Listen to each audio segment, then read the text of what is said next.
Hello, my friend.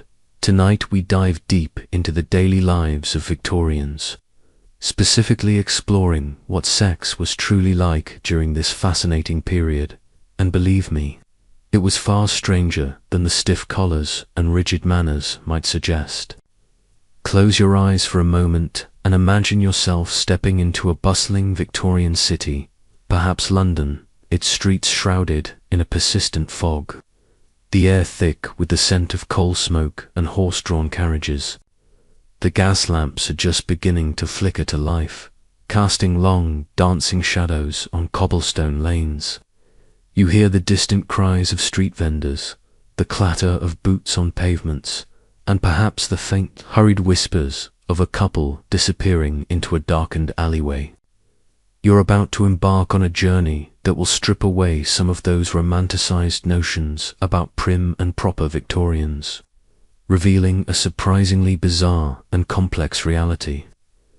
You probably won't survive this journey with your innocent notions of Victorian intimacy entirely intact, but frankly, that's where the true adventure begins, isn't it? So, before you get comfortable, take a moment to like the video and subscribe, but only if you genuinely enjoy what I do here.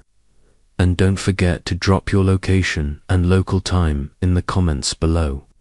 It's genuinely fascinating to see where everyone is tuning in from across the globe. Now, dim the lights, and let's ease into tonight's journey together. The Victorian Era, broadly spanning Queen Victoria's reign from 1837 to 1901, is often stereotyped as a time of extreme prudery and moral repression, particularly concerning sex. On the surface, this image holds true. Public discourse was characterized by a strict moral code, an emphasis on domesticity, and a pervasive silence around anything deemed sexually suggestive. One mainstream historical fact is that decorum and strict social etiquette were paramount, creating an outward appearance of extreme modesty and rigid adherence to Christian virtues.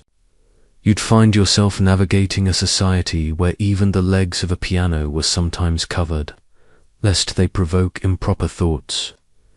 It was a time when the very word leg might be substituted with limb in polite conversation, a truly baffling level of linguistic gymnastics.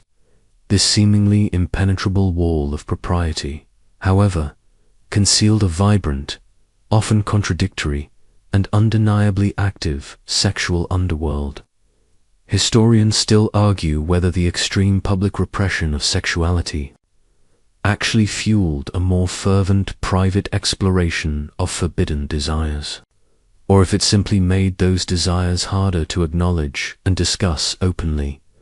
As dusk settles over your imagined Victorian city, consider the very atmosphere that permeated daily life, a constant tension between outward respectability and unspoken realities. This tension created a fertile ground for bizarre practices to flourish, precisely because they were hidden from polite society. Your daily interactions would be filled with coded language and subtle cues, hinting at a reality far removed from the idealized domestic scenes painted in magazines. The pervasive silence around sex, rather than extinguishing desire, seemed to push it into stranger, more circuitous routes. From the rigid public facade that masked the hidden world of desire, let's now consider a peculiar manifestation of Victorian prudery, modesty mania, body concealment.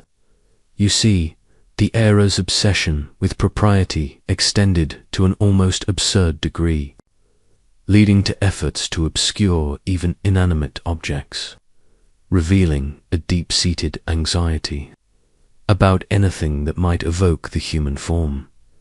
It is a mainstream historical fact that Victorian society developed an almost pathological aversion to visible limbs, applying this modesty not just to people, but even to furniture. Imagine visiting a respectable Victorian home where, in the parlour, you notice that the legs of chairs, tables, and even pianos were sometimes draped with fabric covers, often called trousers or skirts. You wouldn't just be seeing an odd, decorative choice, you'd be witnessing a literal attempt to desexualize inanimate objects, as if the mere suggestion of a leg, even a wooden one, could somehow spark improper thoughts or feelings. It was a level of prudery that seems utterly baffling to us today, a truly bizarre application of moral censorship. One might wonder if they also covered the legs of their pet poodles, just to be safe. This extreme form of modesty stemmed from a pervasive cultural anxiety about sexuality and the human body.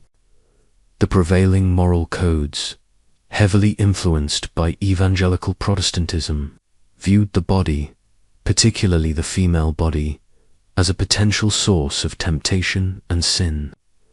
To expose any part of it, even metaphorically through furniture, was seen as indecent and potentially corrupting. This wasn't just about avoiding nudity. It was about sanitizing the very concept of physical form from the public consciousness. You'd be living in a world where an ankle, if accidentally revealed, could cause a scandal, demonstrating the extraordinary power attributed to even the smallest glimpse of the human shape. The drive for concealment also manifested in clothing, where layers upon layers of fabric were used to obscure the natural lines of the body, particularly for women. High necklines, long sleeves, and voluminous skirts created a silhouette that was anything but revealing. Yet, as we'll explore later, even within these constraints, subtle hints of sensuality could be conveyed. A quirky tidbit from the era is the widespread concern over bloomerism in the mid-19th century, where women who dared to wear trousers, for practical reasons, were met with ridicule and moral outrage, purely because it defied the established norms of female bodily concealment. This backlash against practical attire shows just how deeply ingrained the modesty mania truly was. Scholars today often debate whether this extreme modesty was primarily a top-down imposition by moral authorities, or if it was also embraced by a population genuinely anxious about the perceived moral decline of their society. It is plausible that while the most extreme examples, like covered piano legs, might have been confined to certain zealous households, the general impulse towards bodily concealment was deeply woven into the fabric of everyday Victorian life. For Victorians, their daily interactions were shaped by a pervasive, unspoken rule: the less seen, the less tempted, making the very act of existing in a body a constant negotiation with a society obsessed with what remained hidden. This intense focus on concealment, even of wooden limbs, truly underscores the era's unique and often peculiar relationship with sexuality, moving beyond the almost comical lengths to which Victorians went to conceal legs, whether human or wooden. Let's now delve into a more serious and indeed bizarre aspect of their intimate lives: medicalized sex, doctors' orders. You see, during this era, particularly for women, sexual health and even basic sexual desire were often removed from the private sphere and brought under the direct, and sometimes intrusive, purview of male physicians. It is a mainstream historical fact that Victorian medical discourse often categorized women's natural sexual desires as pathological, or at least highly problematic. Female sexuality, particularly independent desire or pleasure that wasn't strictly for procreation, was frequently viewed with suspicion, often labeled as a symptom of mental or physical illness. Imagine being a woman in the 19th century experiencing a normal sexual urge only for a doctor to diagnose it as a disorder needing treatment. You wouldn't just be dealing with your own feelings. You'd be confronting a medical establishment that was actively trying to suppress or control a fundamental part of your being, often with questionable methods. It was as if your very nature was a disease. This medicalization was partly a result of the prevailing belief that women were inherently delicate, prone to nervous disorders, and ruled by their reproductive organs.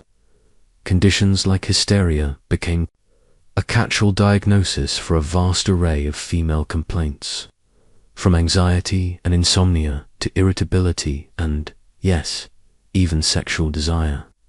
Physicians, almost exclusively male, became the gatekeepers of female well-being, including their intimate lives, often to the exclusion of the women's own perspectives or experiences. A quirky tidbit from the period is the proliferation of medical texts offering advice on how to manage a wife's nervous constitution, often implying that a lack of sexual fulfillment or, conversely, an excess of passion could both lead to illness. It was a no-win situation for women, where their bodies were constantly under medical scrutiny and judgment. The consequences of this medical control were far-reaching. Women's bodies became sites for medical intervention, even when no true physical ailment existed.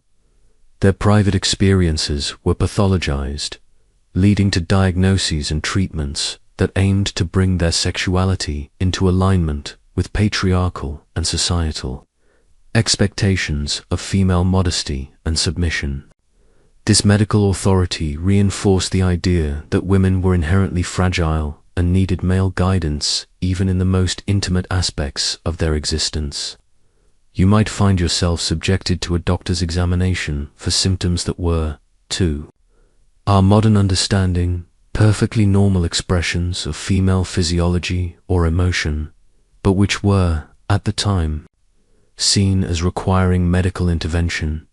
Scholarly discussions often ponder whether this medicalization of female sexuality was a conscious effort to control women and reinforce patriarchal power, or if it genuinely stemmed from a limited scientific understanding combined with prevailing cultural anxieties about female desire. It is plausible that it was a complex interplay of both, where medical ignorance converged with societal prejudices to create a system that ultimately disempowered women. For Victorian women, their daily lives were not just influenced by moral strictures, but by the authoritative pronouncements of a male medical establishment that claimed to understand their intimate needs better than they did themselves, making their very bodies subject to the bizarre orders of Victorian medicine. Having seen how male physicians medicalized and often suppressed female desire, let's now examine one of the most bizarre and frankly unsettling treatments for women's supposed ailments: hysterias, cure, pelvic massage. You see, during the Victorian Era, a vast array of female complaints, from anxiety to irritability, were lumped under the catch-all diagnosis of hysteria, and its prescribed remedy often involved manual stimulation by a doctor, blurring the lines between medical treatment and something far more intimate. Medical texts and practices of the 19th century frequently cited hysteria as a common, debilitating condition affecting countless women. Its symptoms were incredibly broad: nervousness, insomnia, irritability, faintness, a tendency to weep, or even excessive sexual desire. The prevailing medical theory, rooted in ancient Greek ideas of a wandering womb which we might remember from our Renaissance journey, showing how some bizarre ideas persisted, suggested that hysteria was caused by a buildup of humors or vapors in the female reproductive organs.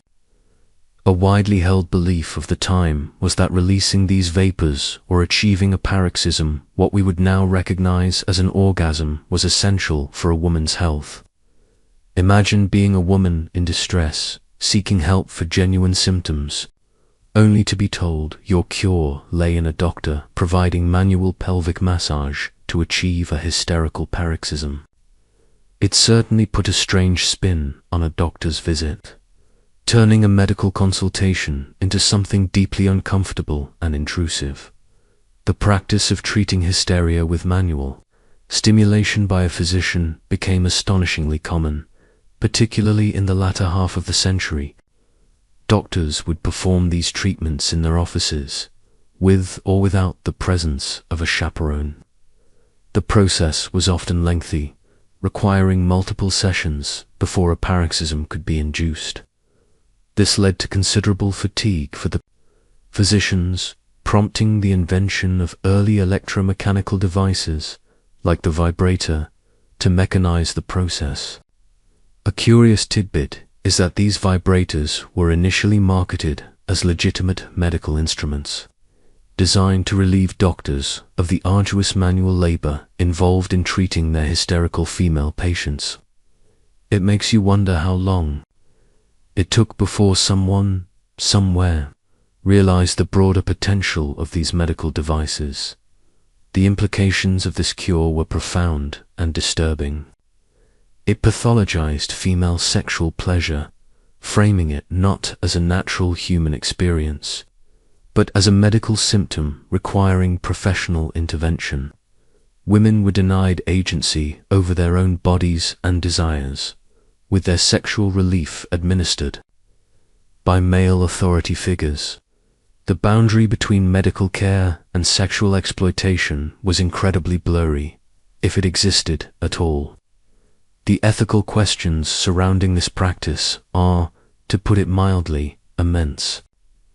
Researchers today actively examine whether this widespread treatment was primarily a reflection of male physicians' control over female bodies and their sexuality, or if it genuinely arose from a sincere, albeit misguided, attempt to alleviate suffering within the confines of limited medical knowledge. It is certainly plausible that both factors played a role, creating a system that was both therapeutically dubious and deeply exploitative. For Victorian women, their intimate lives were not just privately managed but publicly, and strangely, medically intervened upon. The experience of seeking relief for common anxieties could lead to bizarre and unsettling cures, forever linking their psychological well-being to a doctor's hands and a very particular kind of paroxysm. This strange chapter in medical history reveals the bizarre ways in which societal anxieties about female sexuality manifested, transforming a doctor's office into a space of unexpected and often disturbing intimacy. Following the unsettling revelations about the medical cure for hysteria, let's now plunge into another facet of Victorian sexual anxiety: masturbation panic, moral decay.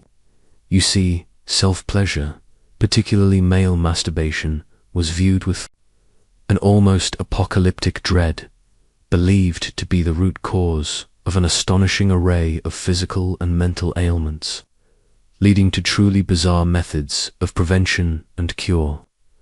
During the Victorian era, the act of masturbation, often referred to by euphemisms like self-abuse or the solitary vice, was considered a grave sin and a terrifying threat to health. This wasn't merely a moral judgment, it was a pervasive medical belief. A widely documented historical truth reveals that medical literature of the time linked masturbation to an astounding list of afflictions, including insanity, blindness, epilepsy, consumption, tuberculosis, spinal degeneration, and even premature death. Imagine being a young person experiencing natural urges, only to be bombarded with terrifying warnings that such an act would literally drive you mad or kill. You wouldn't just be fighting personal desire, you'd be battling a fear instilled by doctors, parents, and moralists alike. A truly overwhelming psychological burden. This intense fear of masturbation stemmed from a complex mix of religious condemnation, nascent and often misguided medical theories, and societal anxieties about self-control, purity, and the proper channeling of vital energy. It was believed that seed was a precious fluid, and its waste through self-abuse led to a depletion of bodily strength and mental faculties. For women, the concern was often about loss of purity and the onset of hysteria, linking self-pleasure to their already medicalized sexuality. A particularly strange, if somewhat humorous, tidbit involves the invention of anti-masturbation devices. These included spiked rings worn on the penis at night to cause pain upon erection, or elaborate cages and restraints designed to prevent contact. For girls, some doctors recommended clitoridectomies, removal of the clitoris, as a cure for persistent masturbation. It paints a grim, almost dystopian picture of attempts to control intimate behavior. The measures taken to prevent self-abuse were not limited to medical interventions. Parents were advised to closely monitor their children, ensuring they slept on hard beds, had cold baths, and wore special nightwear that prevented contact with their genitals. Strict diets, devoid of stimulating foods, were also recommended. The constant vigilance and the fear instilled created a pervasive atmosphere of anxiety around the body and its natural urges. Picture a child constantly under surveillance, every movement scrutinized. Their developing sexuality viewed not with understanding, but with suspicion and dread. Modern analyses by historians and medical scholars widely suggest that this masturbation panic was less about genuine medical concern and more about controlling sexuality, particularly male sexuality, within a highly moralistic and patriarchal society. It is certainly plausible that these exaggerated warnings and bizarre cures serve to reinforce societal norms of self-control, discipline, and the channeling of male energy into productive, non-sexual pursuits. For Victorians, their intimate lives were haunted by this pervasive dread, transforming a natural act into a source of profound guilt and terror. The bizarre lengths to which society went to prevent sexual abuse truly highlight the era's deep-seated anxieties about uncontrolled desire and the perceived fragility of both body and mind when confronted with the spectre of moral decay. Leaving behind the horrifying cures for masturbation, let's now consider how Victorian societal anxieties about the body and sexuality were paradoxically expressed and concealed through female fashion, sensual constraints. You see, while women's clothing was designed for modesty and restriction, it often subtly hinted at, and even enhanced, an underlying sensuality, creating a fascinating push, pull between concealment and allure. Victorian women's fashion is famously characterized by its voluminous skirts, high necklines, and layers upon layers of fabric. At first glance, these garments appeared designed purely for modesty, covering almost every inch of the body. Indeed, a widely accepted historical understanding confirms that the ideal Victorian woman was expected to be a paragon of purity and domesticity, and her clothing reflected this ideal of demureness and virtue. Imagine trying to move freely, let alone engage in any sort of physical activity, while encased in a steel-boned corset, multiple petticoats, and a heavy skirt that swept the floor. You wouldn't just be making a fashion statement. You'd be making a statement about your social status and your adherence to rigid gender roles. Effectively, a walking monument to constraint. Yet, within these very constraints, a subtle and often powerful form of sensuality emerged. The corset, far from simply being a tool of torture, served to create an exaggerated hourglass figure, emphasizing a tiny waist and pushing the bosom upwards. While the décolletage might have been modest by modern standards, the pronounced curve of the bust and hips, achieved through extensive boning and padding, was undeniably alluring, creating a dramatic silhouette that hinted at the figure beneath. A fascinating detail from fashion history reveals that women's dresses often featured elaborate draping and ruching around the bustle area, drawing attention to the posterior in a way that, while not explicit, certainly emphasized curves. It was like wrapping a present in layers of paper, only to tie an enormous, eye-catching bow right where you wanted attention drawn. The rustle of a woman's skirts, the subtle sway of her hips beneath the voluminous fabric, the glimpses of a gloved hand or a tiny, carefully shod foot, these seemingly innocuous elements could all become part of a complex language of subtle allure. The very act of concealing could create fascination, sparking curiosity about what lay beneath the layers. A peculiar tidbit is the popularity of certain fabrics, like silk and velvet, which, despite their weight, could drape and shimmer in ways that emphasized movement and the underlying form, adding to the sensual, albeit hidden, appeal. You might hear the soft swish of a woman's dress as she walked past, a whisper of sound that, combined with a fleeting scent of perfume, could be more evocative than any overt display. Discussions by cultural historians often explore whether these fashion choices were primarily a reflection of patriarchal control over female bodies, or if women themselves found ways to express agency and subtle sensuality within the rigid confines of the era's sartorial norms. It is certainly plausible that while external pressures dictated the overall form, women cleverly manipulated details to achieve both respectability and a degree of allure. For Victorian women, their daily attire was a complex performance, a balancing act between virtue and subtle sensuality, ensuring that even under layers of fabric, the echoes of desire found their way into the visual landscape of the age. Following the intriguing paradox of female fashion, which managed to be both constraining and subtly sensual, let's now turn our attention to the gentleman of the era, male fashion, coded signals. You see, Victorian men's attire, though seemingly drab and uniform, was in fact a complex system of subtle cues, conveying status, respectability, and even hinting at a certain virility, often without an ounce of overt display. A fundamental shift in male fashion during the Victorian era was the move towards a more subdued and conservative aesthetic, famously embodied by the dark, tailored suits and rigid collars. This wasn't merely a stylistic choice. It reflected a societal emphasis on seriousness, business acumen, and moral rectitude.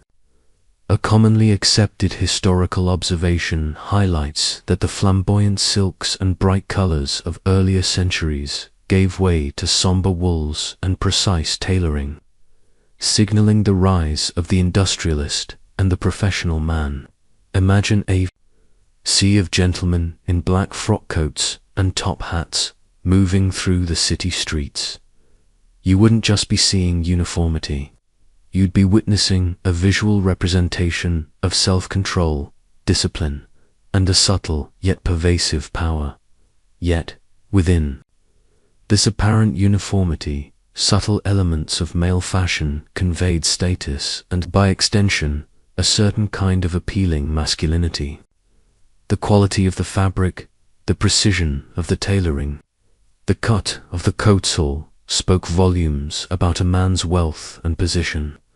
A well-fitted suit, even in dark wool, emphasized broad shoulders and a narrow waist, hinting at an athletic or powerful physique beneath the fabric. The crispness of a white shirt, the knot of a perfectly tied cravat, or the shine of polished boots all contributed to an image of meticulous self-control and success. A fascinating detail from the sartorial history of the period is the increasing importance of the waistcoat vest, which, though partially concealed by the coat, offered opportunities for subtle patterns, colors, or watch chains, serving as a quiet point of individual expression within the otherwise rigid ensemble.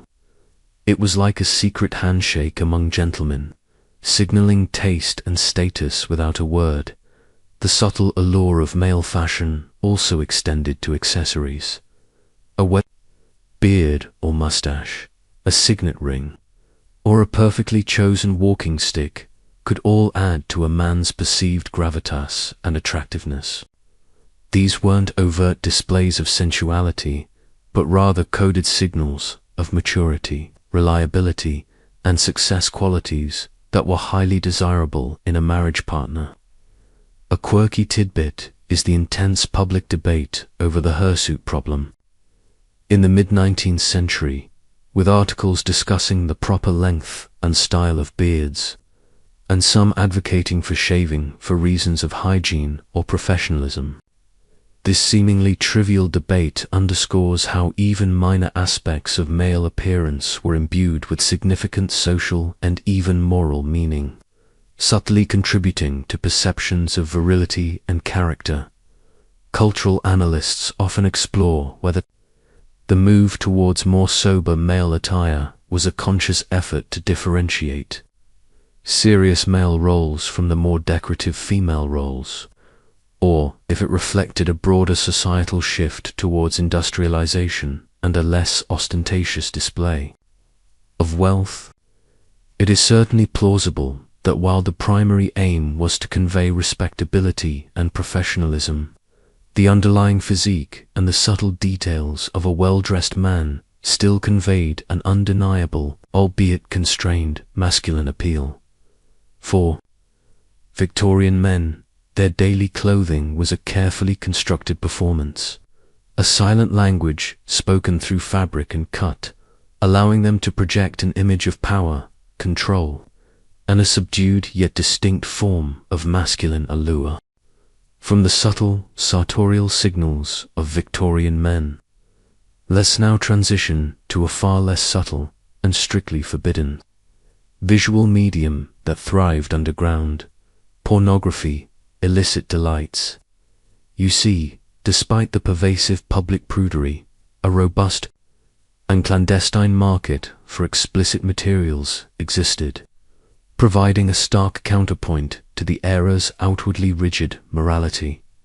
The existence of Victorian pornography is a well-established historical reality, challenging the popular notion that the era was entirely devoid of explicit content. While publicly condemned and legally suppressed, print shops and underground networks produced a steady stream of erotic images, stories, and even peep show devices. Imagine a respectable gentleman, after a day of business, secretly slipping into a hidden room to peruse illicit etchings or a scandalous novella. You wouldn't just be witnessing a private act. You'd be seeing a direct rebellion against the pervasive moral code, a secret world where forbidden desires found visual expression. It was like a hidden current, flowing beneath the perfectly manicured lawns of Victorian society. Victorian pornography took many forms. Engravings, lithographs, and early photographs depicted nude figures, explicit sexual acts, and often scenarios involving cross-dressing, prostitution, or sadomasochism. These images were often crude by modern standards, but undeniably explicit for their time. Literary pornography, ranging from short stories to full-length novels, circulated in manuscript form or through clandestine printing presses. A fascinating detail from the era is the sheer volume of French postcards that were smuggled into Britain from continental Europe, often depicting women in suggestive poses or in various states of undress. These were eagerly sought after by collectors and played a significant role in the underground trade. It's almost as if the more society tried to suppress sexual imagery, the more inventive and widespread its illicit production became. The production and distribution of pornography were, of course, illegal and carried significant risks, including fines, imprisonment, and social ruin if discovered. This illegality often made the material even more alluring to those seeking forbidden thrills. Publishers and distributors operated in secrecy, using coded language and hidden networks to conduct their business, catering to a clientele that spanned all social classes, from the working man to the aristocracy. You might be a bookseller by day, discreetly slipping scandalous prints to a trusted client from under the counter. The thrill of the forbidden adding an extra layer of danger to your commercial transactions. Modern historians often analyze the content of Victorian pornography to understand the era's sexual anxieties, power dynamics, and societal desires that were suppressed in mainstream culture. Was it merely a reflection of male sexual fantasies, or did it also offer a hidden space for exploring taboo subjects and challenging prevailing norms, even if inadvertently? It is certainly plausible that while condemned, its very existence provided a crucial, albeit illicit, outlet for the sexual urges and curiosities that the moralistic society attempted to deny. For Victorians, their private lives, for some, included these forbidden delights, a testament to the enduring human drive to seek out and explore the depths of desire, even when doing so meant stepping far beyond the boundaries of respectable society. This pervasive, hidden market truly underscores the hypocrisy and complexity of Victorian sexual morality. From the hidden world of illicit pornography, let's now emerge into a far more visible, yet equally condemned, aspect of Victorian urban life: prostitution's rise. Urban necessity. You see, despite the era's fervent moralizing, commercial sex was an undeniable and pervasive reality in every Victorian city, driven by complex social and economic forces that made it an unavoidable presence. The widespread existence of prostitution in Victorian cities, from the teeming slums of London to the docks of Liverpool, is a well-established historical fact. It was an omnipresent feature of urban landscapes, often operating openly in certain districts, despite constant attempts by authorities and moral reformers to suppress it. Imagine walking through a bustling street at night and encountering women, openly soliciting passers-by, their attire and demeanor marking them as part of the unfortunate class. You wouldn't just be observing a social ill.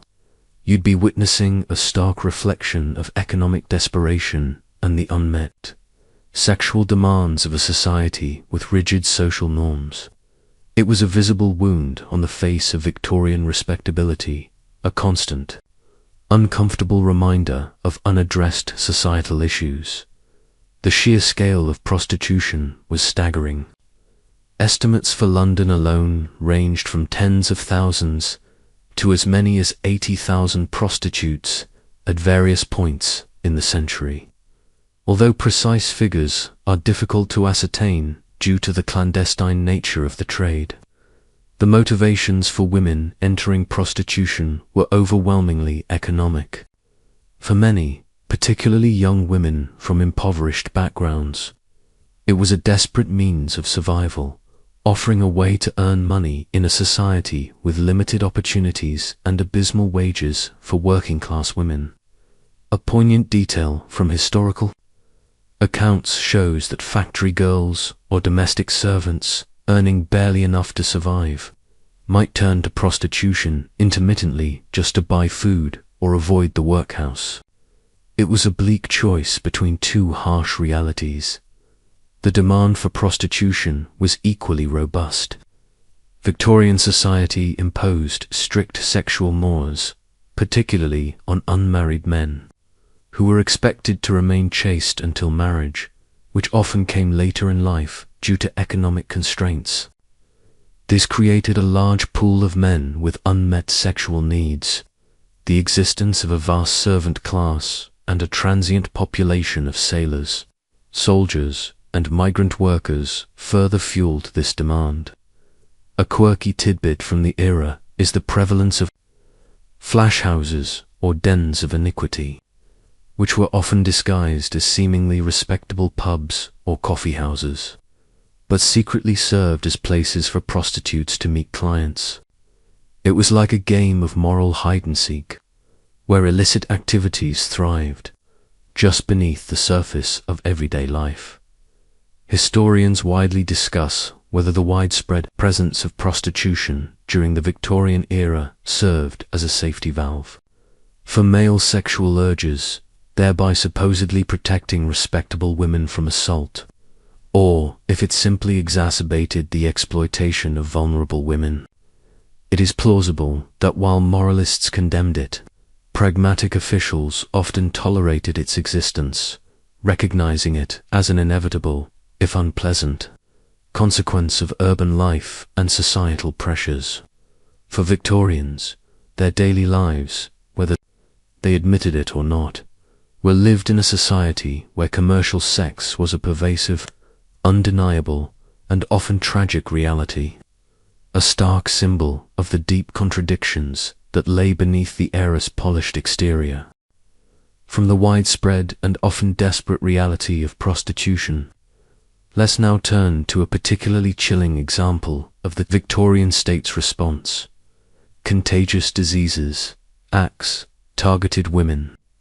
You see, these parliamentary acts, ostensibly aimed at controlling venereal disease, created a system that brutally policed and dehumanized women suspected of being prostitutes, stripping them of their basic rights.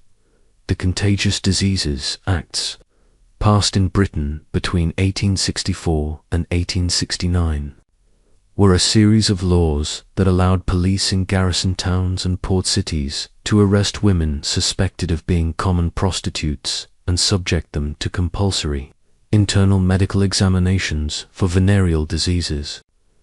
A fundamental historical truth is that these women, if found to be infected, could be detained in lock hospitals for months, against their will, until they were cured, even if the symptoms simply subsided. Imagine being a woman in a public place, merely walking alone, and being accosted by a policeman, dragged to a clinic, and forced into an invasive examination, simply because he suspected you of being a prostitute. You wouldn't just be losing your dignity, you'd be losing your freedom, your bodily autonomy, and any semblance of legal protection. It was a terrifying reality, a state-sanctioned assault on vulnerable women. These acts were a response to concerns about venereal disease, primarily syphilis and gonorrhea, spreading among soldiers and sailors, which was seen as weakening the military and naval forces. The underlying assumption was that women, specifically prostitutes, were the sole source of the infection, and therefore, their bodies needed to be controlled and cleaned for the sake of male health and national defense. Men, even if they frequented prostitutes, were almost never subjected to similar examinations or detention.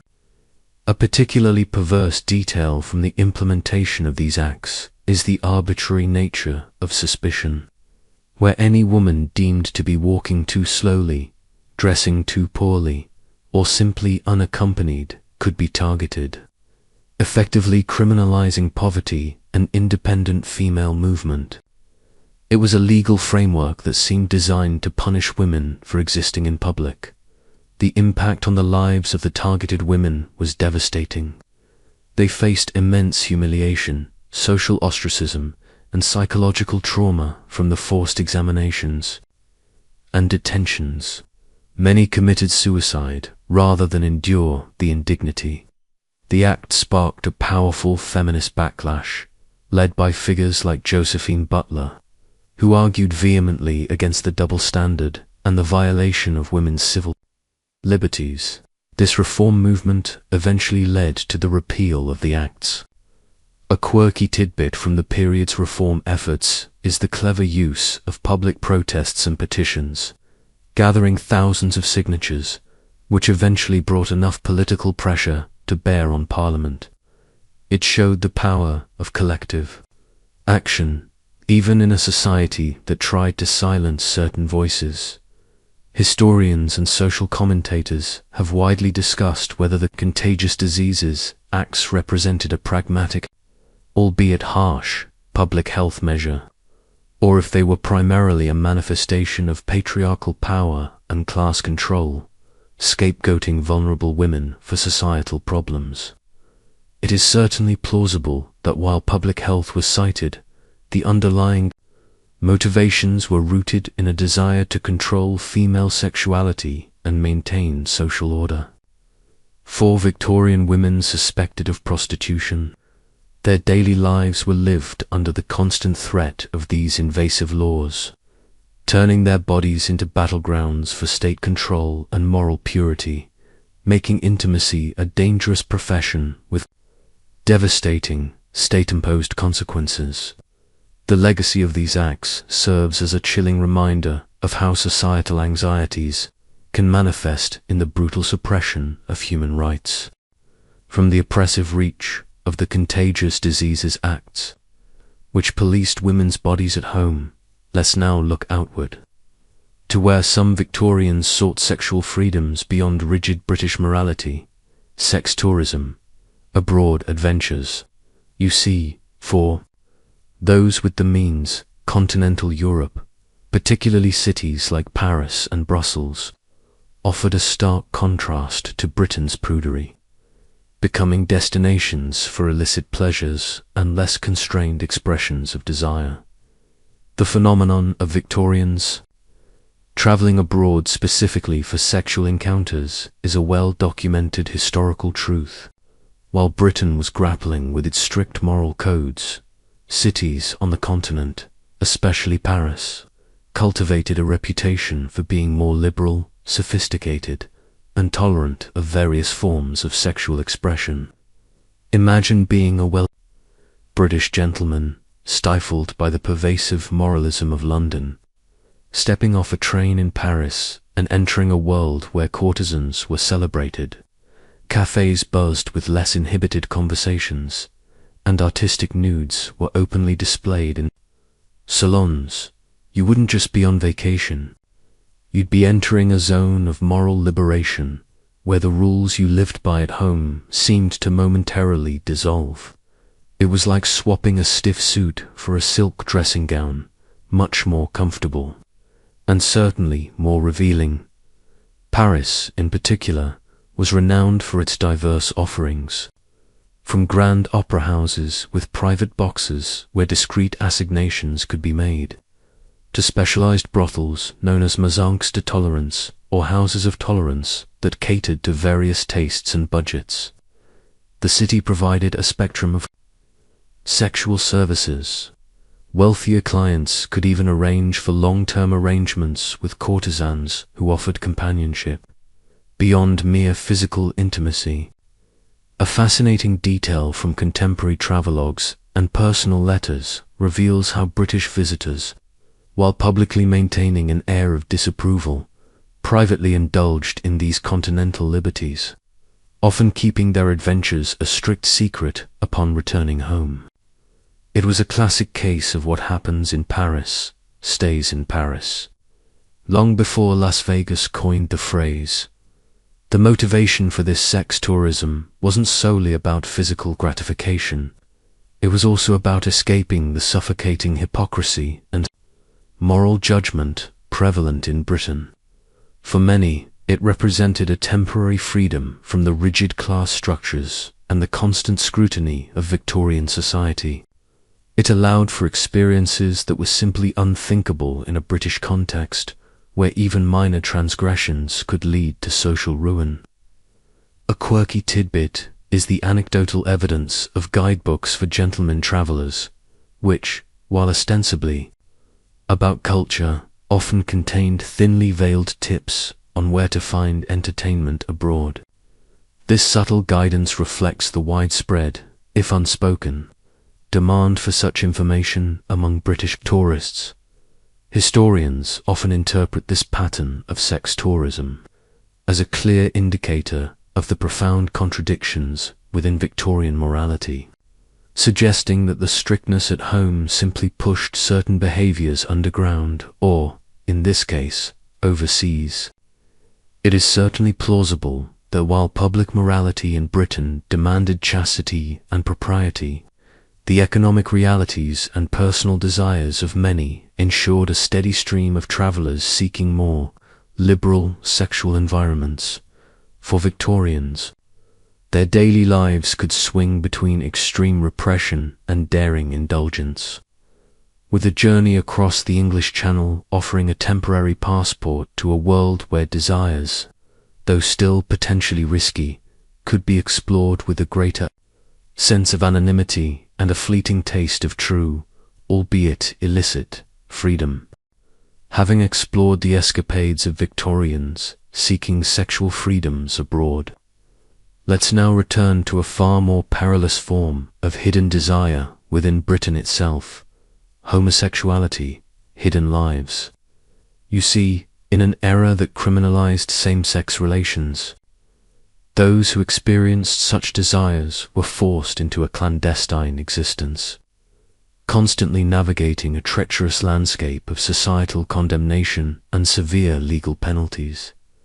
The Victorian era, despite its outward focus on family and procreation, saw the criminalization of same-sex acts between men, often under broadly interpreted sodomy laws inherited from earlier centuries. A fundamental historical truth is that the Gross Indecency Clause of the 1885 Criminal Law Amendment Act, in particular, made any homosexual act between men, even if consensual and in private, a serious crime punishable by imprisonment, hard labor, or even worse. Imagine living in a society where your deepest affections, your most intimate desires, could lead to public ruin, a lengthy prison sentence, or even societal ostracism by your own family. You wouldn't just be keeping a secret.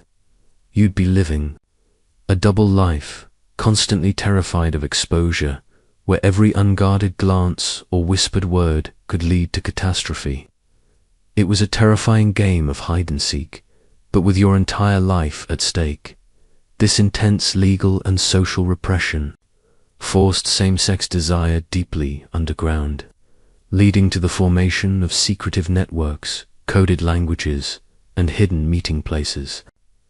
Men who sought intimate relationships with other men often frequented specific pubs, parks, or even public toilets known as cottages, where they could find discreet encounters.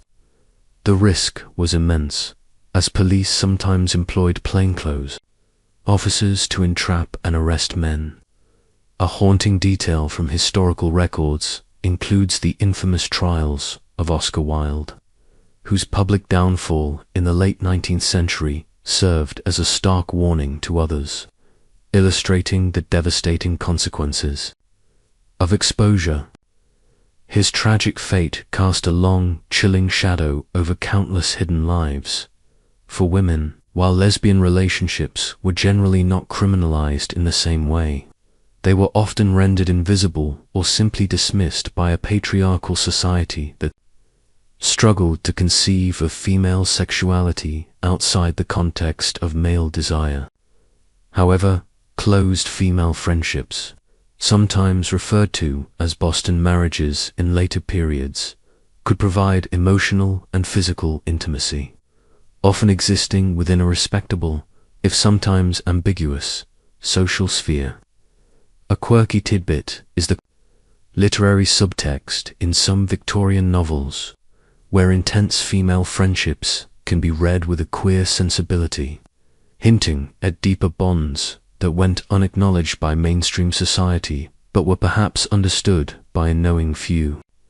It's like finding secret messages hidden within plain sight. Historians grapple with the challenge of reconstructing these hidden lives, often relying on fragmented legal documents, private diaries, or coded literary references. The inherent secrecy means much remains unknown. It is certainly a profound point of discussion whether the extreme criminalization of homosexuality in Victorian Britain primarily suppressed same-sex acts, or if it merely drove them underground, fostering subcultures and networks that, despite their dangers, provided vital spaces for expression and connection. For Victorians who felt this forbidden attraction, their daily lives were a constant negotiation between authentic desire and the crushing weight of societal judgment, a testament to the human spirit's resilience in the face of profound adversity. Their stories, though often silenced, offer a poignant glimpse into a world of courage, secrecy, and often heartbreaking loss. Stepping from the perilous world of hidden homosexual lives, let's now consider another form of challenging gender norms that often intersected with clandestine desires: cross-dressing, gender bending. You see, for some Victorians, donning the clothing of the opposite sex was not merely a theatrical performance, but a deeply personal expression, often tied to their sexuality and operating on the fringes of acceptable society. The act of cross-dressing, whether for entertainment or personal expression, existed throughout the Victorian era, defying the rigid gender roles so strongly enforced. This wasn't just about men occasionally dressing as women for comedic performances in music halls. It encompassed individuals who regularly wore clothing of the opposite sex in private, or sometimes even ventured into public in disguise. A notable historical fact is the existence of molly houses or secret clubs where men could gather in drag, providing a rare space for gender expression and same-sex socializing away from the prying eyes of the law. Imagine stepping into a dimly lit room, perhaps above a pub, and finding men transformed by gowns, wigs, and makeup, creating a temporary, vibrant world where societal rules about gender dissolved. You wouldn't just be witnessing a performance. You'd be seeing a desperate yearning for authenticity, a brief escape from the crushing weight of conformity. The motivations for cross-dressing were diverse and complex. For some, it was a form of sexual expression intimately linked to their homosexual desires, providing an outlet for intimacy with partners who might also participate in gender nonconformity.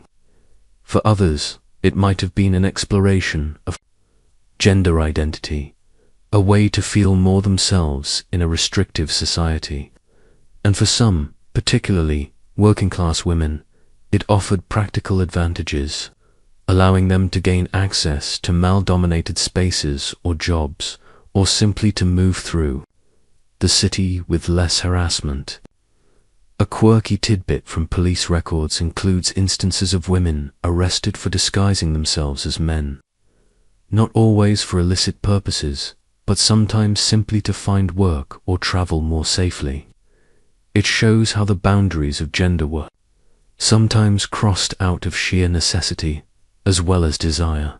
However, the act of cross-dressing was often fraught with danger. It directly challenged Victorian norms of gender presentation, which were inextricably linked to morality and social order. Discovery could lead to social ostracism, public humiliation, and even legal repercussions, especially if combined with charges of gross indecency for men. The authorities, particularly the police, viewed cross-dressing with deep suspicion, associating it with vice, immorality, and sexual perversion. You might find yourself constantly looking over your shoulder, terrified that a suspicious glance from a passerby or a sharp-edged constable could expose your secret, leading to your ruin. Scholars widely discuss whether the prevalence of cross-dressing in the Victorian era indicates a hidden fluidity of gender identity and sexual expression beneath the surface of a seemingly rigid society, or if it was primarily a transgressive act of rebellion against strict social norms. It is certainly plausible that while many engaged in it for personal or sexual reasons, The very act of defying gendered clothing was inherently radical in a society that relied so heavily on visual cues for social categorization. For who chose to bend these gender boundaries. Their daily lives were a daring tightrope walk between self-expression and profound danger, making their intimate desires and identities a constant act of defiance against a society that demanded conformity. Above all else, following the fascinating, yet dangerous, exploration of cross-dressing, let's now delve into an even more specialized and less conventional aspect of Victorian desire: fetish objects, unconventional arousal. You see, amidst the era's pervasive prudery, certain individuals found intense sexual arousal in non-traditional items, specific body parts, or even unusual scenarios, demonstrating the complex and often hidden landscape of human sexuality. The concept of fetishism, while not formally defined as a psychological term until later, was undoubtedly present in the Victorian era. People developed strong sexual attractions to objects, materials, or specific non-genital body parts that fell outside the scope of conventional desire. A mainstream historical observation is that the era's strict clothing, which covered so much of the body, paradoxically seemed to heighten the erotic allure of what was visible, or what was hinted at beneath the layers. Imagine a gentleman fixated not on a woman's face, but on the delicate curve of her ankle emerging from beneath a voluminous skirt, or the tiny, impractical buttons of her glove. You wouldn't just be seeing an aesthetic appreciation, you'd be witnessing a specific, often unspoken, sexual preoccupation, a private world of unusual stimulation. Common fetish objects or areas of focus often included feet and shoes, particularly the delicate high-arched shoes worn by women, which were seen as symbols of femininity and vulnerability. Gloves, especially long, elegant ones, also held a particular allure, hinting at the hands and arms beneath without fully revealing them. Similarly, the tight lacing of corsets could be a source of arousal, emphasizing the constriction and transformation of the female form. A curious detail from private collections and underground erotic literature of the time reveals illustrations and narratives specifically centered around these objects, confirming their role as focal points for desire. It's like a secret language, where a discarded slipper or a perfectly tied ribbon could spark a powerful, hidden fantasy. The very act of concealment, so central to Victorian fashion, inadvertently fueled these particular fetishisms. By hiding the body, society inadvertently amplified the erotic charge of the few elements that remained visible or could be imagined. The elaborate undergarments, corsets, petticoats, bustles became objects of fascination in themselves, symbolizing the layers of propriety that hinted at the forbidden within. A quirky tidbit from the medical literature often intertwined with moralizing mentions instances of men being treated for unusual sexual fixations, suggesting that these fetishes, though hidden, were present enough to concern the medical establishment. You might find a doctor scratching his head over a patient's unusual confession, trying to categorize a desire that simply didn't fit into his conventional understanding of passion. Historians and sexologists often explore whether the prevalence of certain fetishes in the Victorian era was a direct consequence of the era's repressive sexual climate, where desires found highly specific, often symbolic, outlets, or if these are simply enduring facets of human sexuality that become more noticeable under strict societal norms. It is certainly plausible that the rigid constraints of Victorian life, which suppressed overt sexual expression, compelled desire to manifest in more indirect and specific ways.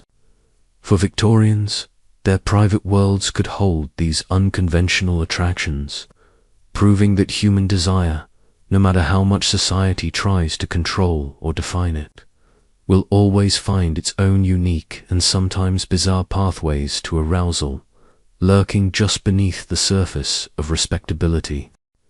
Stepping away from the very personal, often hidden, world of fetishes, let's now enter a dimly lit, incense-filled room where the boundaries between the spiritual and the sensual, sometimes surprisingly blurred, spiritualism, seances, and seduction. You see, the Victorian fascination with contacting the dead sometimes created unexpected opportunities for illicit encounters, transforming a quest for otherworldly connection into a stage for earthly desires. The latter half of the Victorian era witnessed a massive surge in the popularity of spiritualism, a belief system centered on communicating with the spirits of the deceased, often through mediums in seances. This wasn't a fringe movement. It attracted millions of adherents from all social strata, including prominent figures. A widely acknowledged historical fact is that seances, with their darkened rooms, hushed atmospheres, and often emotionally vulnerable participants, provided a unique environment ripe for suggestion, manipulation, and sometimes less than spiritual interactions. Imagine sitting in a darkened parlor, holding hands with strangers, hoping to hear from a departed loved one, while subtly aware of the proximity and touch of another participant. You wouldn't just be seeking communion with the dead, you'd be in a highly charged, intimate setting where inhibitions could easily lower. Mediums, often women, held significant power and influence in these settings. While many were sincere, others were undoubtedly charlatans who exploited their clients. Grief and credulity. The darkened rooms, the physical contact required holding hands in a circle, and the emotional intensity of the seances could create opportunities for flirtation or even more explicit sexual advances, often under the guise of spirit influence or magnetic forces. A curious detail from the period's numerous exposes of fraudulent mediums often included accounts of mediums seducing vulnerable sitters, or even being caught in compromising positions with clients after the lights came back on. It was like a very elaborate, dimly lit dating game, but with ghosts as the chaperones, or lack thereof. The allure of spiritualism was not just about contacting the dead. It also offered a sanctioned space for physical touch and emotional intimacy.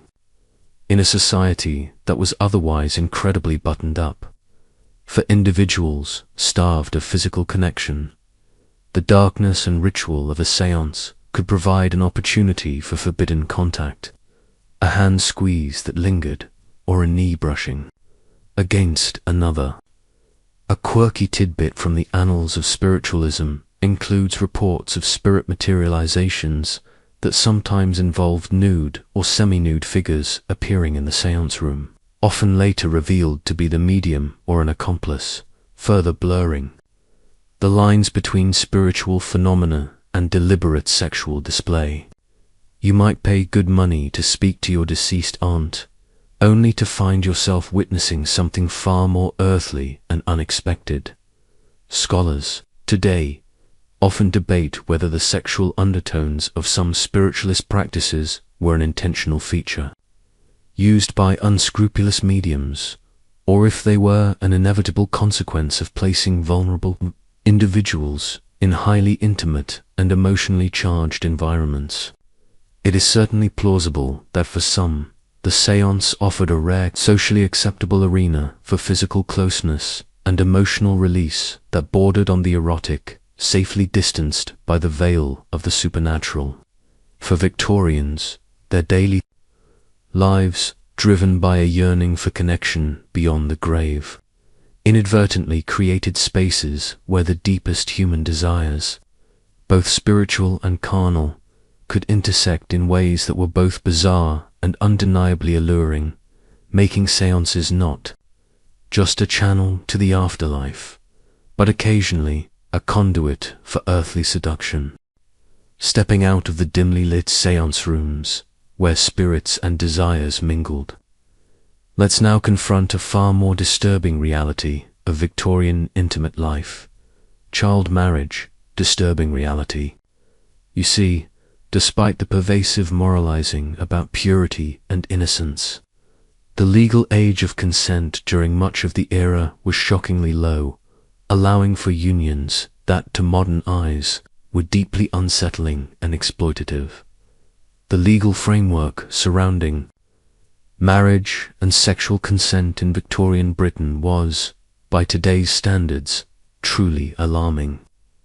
For much of the 19th century, the legal age of consent for girls in England was 12 years old, and even lower for boys. A sobering historical truth is that while actual child marriages, where children physically married, were becoming less common, these low ages meant that sexual relations with children above this age were not considered rape under the law, provided there was consent, however coerced or nominal that consent might be. Imagine a society where a girl barely in her teens could legally agree to sexual acts, her youth and vulnerability offering little protection under the law. You wouldn't just be witnessing an outdated legal system. You'd be seeing a profound societal failure to safeguard its most vulnerable members. A truly disturbing aspect of their intimate world. This incredibly low age of consent was a legacy of older common law, which primarily focused on the capacity for procreation rather than mature understanding or agency, while moral reformers eventually campaigned for its increase. The resistance was often fierce, highlighting deeply entrenched beliefs about childhood and female sexuality. A particularly unsettling detail from historical records includes cases where older men were acquitted of what we would now consider child molestation simply because the victim was above the legal age of 12, even if she was clearly still a child. It casts a dark shadow over the era's claims of moral uprightness. The consequences of this legal loophole were profound. While not necessarily common, cases of young girls being coerced or exploited into sexual relationships by much older men, sometimes under the guise of courtship or early marriage, were a grim reality. 4 girls from impoverished families who might be forced into work at a young age. The vulnerability was even greater. A quirky tidbit, albeit a grim one, is the fierce public campaigns waged by social reformers like William Thomas Stead, whose sensational expose the maiden tribute of modern Babylon in 1885, vividly illustrated the ease with which young girls could be bought and exploited in London, forcing Parliament to finally raise the age of consent to 16. His journalistic bravery, though controversial, exposed the rot beneath the veneer of Victorian respectability. Scholarly analyses of this period often highlight that the low age of consent was not merely an oversight, but a reflection of a society that viewed children, particularly girls, as possessing limited rights and being primarily destined for marriage and motherhood. It is certainly plausible that while many Victorians found such unions disturbing, the legal framework lagged behind evolving social sensibilities, allowing for deeply exploitative situations to persist. For Victorian society, this bizarre legal reality meant that the innocence of childhood was often unprotected, transforming the concept of consent into a chilling legal fiction and underscoring the stark, often brutal, power imbalances that shaped intimate lives, particularly for the young and vulnerable. Having explored the unsettling reality of child marriage and consent laws, let's now venture into an even more discreet, yet equally fascinating, aspect of Victorian intimate arrangements: sexual surrogacy, quiet arrangements.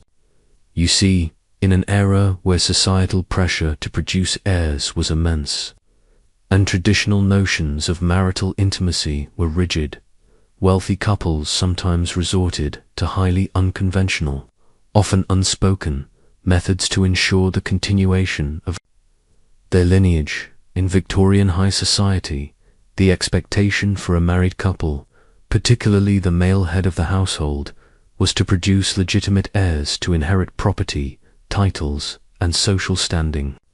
When a wife was infertile, or if the husband himself was deemed incapable, a far less commonly acknowledged issue, remember, due to male pride and medical ignorance, the pressure could become immense. A mainstream historical observation suggests that while adoption as we know it was not common for upper classes due to concerns about bloodline, desperate measures might be taken to ensure an heir. Imagine being a wealthy couple facing the social disgrace of childlessness, knowing that your entire legacy hinged on producing an offspring. You wouldn't just be dealing with personal disappointment, you'd be confronting immense family and societal pressure to secure the future of your lineage, leading to highly unconventional solutions. One such highly sensitive and rarely documented quiet arrangement could involve a form of sexual surrogacy, though not in the modern therapeutic sense. This might entail a husband discreetly fathering a child with another woman, often a servant or a woman of lower social standing, with the child then brought into the marital home and raised as the legitimate offspring of the infertile wife. The true parentage would be a closely guarded secret, known only to a very select few, if anyone. A particularly delicate detail from some family histories, pieced together through careful genealogical research and whispered anecdotes, hints at instances where a niece or ward mysteriously appeared in the household, bearing an uncanny resemblance to the master of the house, raising quiet suspicions among the servants but never openly discussed. It was a bizarre, unspoken agreement, a solution born of desperation and social pressure. The risks involved were enormous, for both the couple and the surrogate mother. If the truth were ever exposed, it would bring immense scandal, disgrace, and could even challenge the child's legitimacy, throwing the entire family's status into turmoil.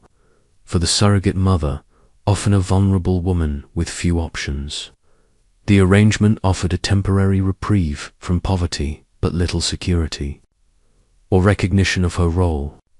A quirky tidbit, reflecting the era's medical naivete, is the belief that a woman could be impregnated by imagination or through some non-physical means, which might have provided a convenient though medically absurd cover story for an unexpected pregnancy within the household. It shows how far people might go to preserve appearances. Modern researchers face immense difficulty in substantiating such practices due to the extreme secrecy surrounding them. Documents are rare, and accounts are almost always anecdotal or speculative. However, it is certainly plausible that, in a society so obsessed with lineage and male inheritance, such discreet and ethically questionable arrangements sometimes took place, driven by the intense societal pressures to produce an heir at all costs. For wealthy Victorians, their intimate lives could be twisted by the overwhelming demands of legacy, turning procreation into a clandestine, almost contractual affair, where the traditional boundaries of marriage and family were stretched to bizarre and often exploitative limits. From the veiled complexities of sexual surrogacy, let's now step into the more overt, yet equally varied, commercial landscapes of desire: brothels, diverse establishments. You see, Victorian cities, despite their moralistic facade, were rife with houses of ill repute, ranging from opulent, high-class establishments catering to the elite to squalid, dangerous dens in the poorest districts.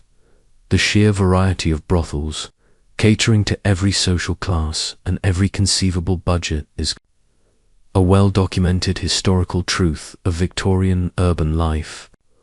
This wasn't a monolithic industry. It was a vast, stratified ecosystem of commercial sex.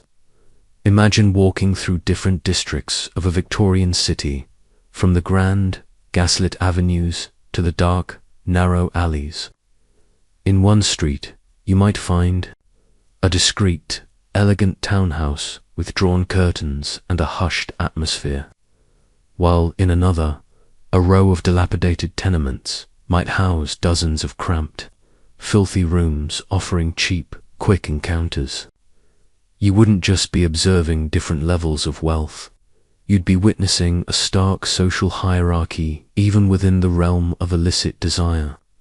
It was like a stratified society compressed into a single, morally dubious industry. At the top of this hierarchy were the high-class brothels, often catering to gentlemen from the aristocracy, wealthy merchants, and politicians. These establishments were discreet, luxurious, and often run by formidable madams who provided not just sexual services, but also a veneer of respectability, fine dining, and cultured conversation. The women working there, while still prostitutes, often commanded higher fees and lived in comparative comfort, sometimes even receiving an education. A fascinating detail from the period's memoirs and police reports reveals that these brothels could act as social clubs, places where powerful men could discuss business and politics in a relaxed, confidential setting. It was like a very exclusive, very adult gentleman's club with an additional service menu. Conversely, at the bottom were the flash houses, common brothels, and penny dreadfuls found in the slums and working-class areas. These places were often overcrowded, unsanitary, and incredibly dangerous for both the women and the clients. Prices were low, and the women, many of whom were desperately poor, faced brutal conditions, violence, and rapid decline from disease and hardship. A quirky tidbit from the social surveys of the time, though grim, notes the sheer desperation of some working-class women who would offer themselves for a piece of bread or a small amount of gin, highlighting the abject poverty that drove many into the trade. It was a brutal, no-frills market for survival, where human dignity was the first casualty. Historians and social reformers of the era widely analyzed the existence and proliferation of these diverse brothels. Was it a necessary evil to contain? Male desire, as some argued, or a stark symptom of societal failures, particularly economic inequality and the double standards applied to male and female sexuality? It is certainly plausible that while the moral outcry against prostitution was constant, the pragmatic realities of urban life and the deep-seated demands for commercial sex ensured its enduring presence, adapting its form to suit every social stratum. For Victorians, their daily urban landscape, whether they acknowledged it or not, included these myriad establishments, each a different reflection of the era's complex, often contradictory, relationship with desire, class, and survival, making intimacy a commodity traded in countless forms. Leaving the varied landscape of Victorian brothels, let's now turn to a far more delicate and personal form of intimate exchange: love tokens, sentimental and suggestive. You see, amidst a society that often suppressed overt expressions of affection, small, discreet gifts played a crucial role, carrying hidden messages of desire, devotion, or even illicit passion between lovers. In an era where public displays of affection were frowned upon, and direct declarations of love were often reserved for formal courtship or poetry, the exchange of subtle love tokens became a mainstream historical practice for conveying intimate sentiments. These weren't grand gestures.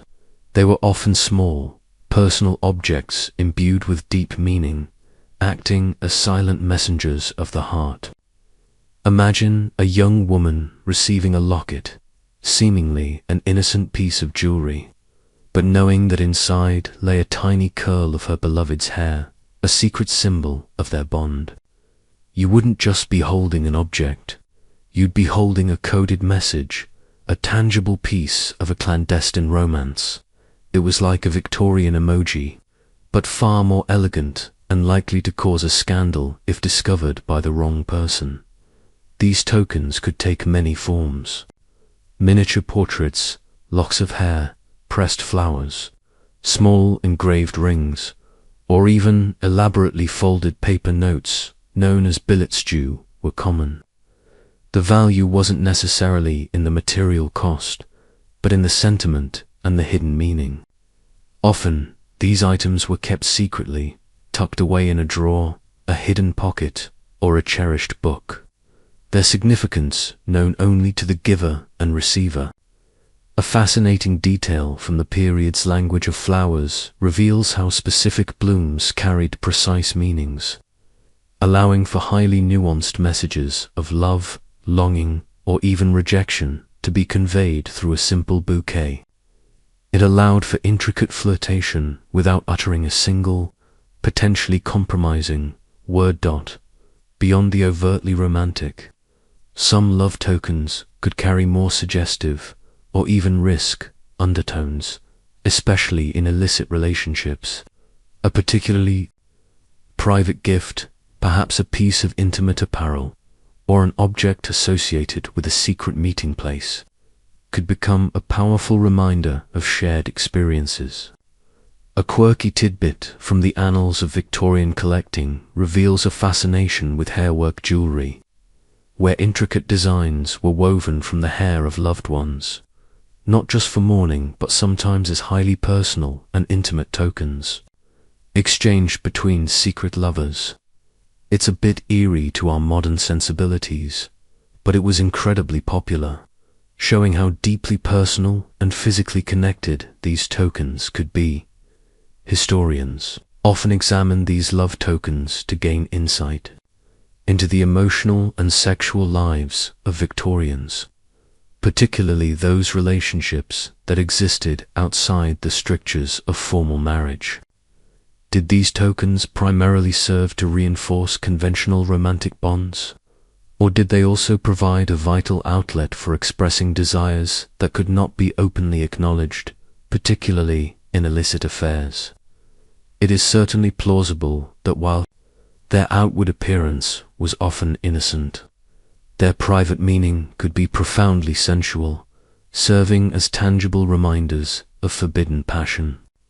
For Victorians, their daily lives were filled with unspoken rules, but these small, carefully chosen objects offered a secret language, allowing desires to be felt, shared, and remembered in a world where true intimacy was often forced into the shadows.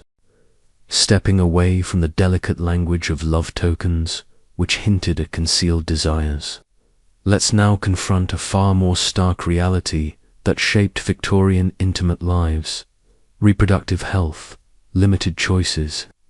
You see, in an era before reliable contraception, couples navigated a precarious landscape where unwanted pregnancies were common, and the options for managing fertility were scarce, often dangerous, and deeply shrouded in secrecy.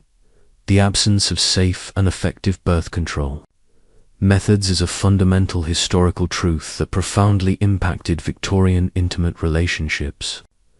While some rudimentary and often ineffective methods existed, such as withdrawal, rudimentary condoms made from animal intestines, or various homemade spermicidal concoctions, their reliability was minimal, and knowledge of them was often limited or seen as illicit.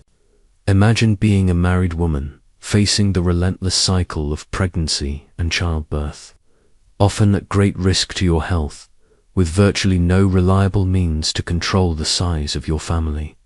You wouldn't just be managing a household, you'd be constantly navigating the biological roulette of repeated pregnancies, often leading to large families that strained resources and bodies. It was a constant source of anxiety, a biological lottery with high stakes. The primary method of birth control was often abstinence, particularly for women after they had produced a certain number of children or if their health was poor. However, this often placed a strain on marital intimacy and was not always practiced or desired by both partners. For working-class families, large numbers of children could mean even deeper poverty, driving some to desperate measures. A particularly grim detail from the period is the widespread practice of infanticide or baby farming, where infants were left with caretakers who often neglected them to death, born out of desperation to hide or dispose of unwanted children, particularly those born out of wedlock. It highlights the brutal consequences of limited reproductive choices. While abortion was illegal and dangerous, it certainly occurred, often performed by untrained individuals using crude and perilous methods, carrying immense risks of infection, injury, and death for the woman. Advertisements for female pills or restoratives that subtly hinted at abortifacient properties could be found in some newspapers, but these were unregulated and highly dangerous. A quirky tidbit from the medical underworld is the existence of penny dreadful manuals, cheaply printed booklets that sometimes contained dangerous folk recipes for inducing abortion, reflecting the desperate search for solutions outside legal and safe channels. It shows how the lack of proper medical care forced women into incredibly risky, life-threatening choices. Historians widely discuss whether the limited reproductive choices primarily reinforced traditional gender roles by chaining women to endless childbearing, or if women actively, albeit secretly and dangerously, sought to gain some control over their fertility through whatever means available. It is certainly plausible that despite the moral and legal constraints, the intense personal and economic pressures of large families meant that individuals, particularly women, engaged in covert and often risky practices to limit births. 4. Victorians, their intimate lives were defined not just by desire, but by the overwhelming spectre of uncontrolled fertility, turning the act of procreation into a gamble with profound and often tragic consequences, forcing individuals into a dark web of desperate and dangerous choices. From the grim realities of limited reproductive choices, let's now pivot to the devastating social consequences for those who stepped outside the bounds of marital procreation, illegitimacy, societal shame. You see, to be born out of wedlock in Victorian society was to carry an immense stigma, casting a long, dark shadow over the lives of both the child and, particularly, the mother, often leading to ostracization and profound hardship. The concept of legitimacy was absolutely central to Victorian society, defining one's social standing, inheritance rights, and moral character. A widely accepted historical truth is that a child born out of wedlock, an illegitimate or bastard child, was legally and socially disadvantaged from birth, often carrying the mother's surname and having no legal claim on the father. Imagine being a young woman, perhaps seduced or assaulted, finding yourself pregnant, and facing the terrifying prospect of public disgrace, losing your job, and being disowned by your family, all while carrying a child who would also bear the indelible mark of shame. You wouldn't just be confronting a personal crisis, you'd be facing the full, unforgiving force of Victorian societal judgment, a judgment far harsher on women than on men. It was a societal scarlet letter, invisible yet deeply etched into one's very being. For the unmarried mother, the consequences were often catastrophic. She faced immense social ostracism, often being cast out by her family and community, deemed fallen or ruined. Her prospects for marriage, particularly to a respectable man, were virtually destroyed. This lack of support, combined with the difficulty of finding employment, often pushed desperate women into poverty, the workhouse, or even prostitution as a last resort to survive and care for their child. A poignant detail from countless historical records of workhouses and charitable institutions reveals the overwhelming number of unmarried mothers seeking refuge, their stories a testament to the brutal realities of their predicament. It paints a bleak picture, a societal trap with very few escape routes. The father of an illegitimate child, in stark contrast, often faced far fewer, if any, repercussions, while legal action could be taken to compel him to contribute to the child's support. This was often difficult to enforce, especially if he was from a higher social class or simply disappeared. The double standard was glaring, reflecting a patriarchal society that placed the burden of moral purity and the consequences of illicit sex almost entirely on women. A quirky tidbit from the era's popular fiction sometimes depicted the fallen woman finding redemption. But these were often idealized narratives that rarely mirrored the grim realities faced by most unmarried mothers, who found societal forgiveness elusive. It was a narrative designed to offer hope, but often delivered a harsh dose of reality instead. Historians and social scholars have widely analyzed how the extreme stigma of illegitimacy served to enforce strict sexual morality and patriarchal control over women's bodies and reproduction. Was it primarily a means of ensuring clear lines of inheritance and property, or a moralistic punishment for perceived female transgression? It is certainly plausible that while pragmatic concerns played a role, the profound shame associated with illegitimacy was a powerful tool of social control, ensuring that most sexual activity remained confined within the strict boundaries of marriage. For Victorians, their intimate choices were constantly shadowed by the spectre of shame, transforming an act of passion into a potential lifetime of societal condemnation for both mother and child. A brutal consequence of stepping outside the era's unforgiving moral framework. From the crushing societal shame of illegitimacy, let's now descend into an even darker realm where deviant desires were often contained and treated.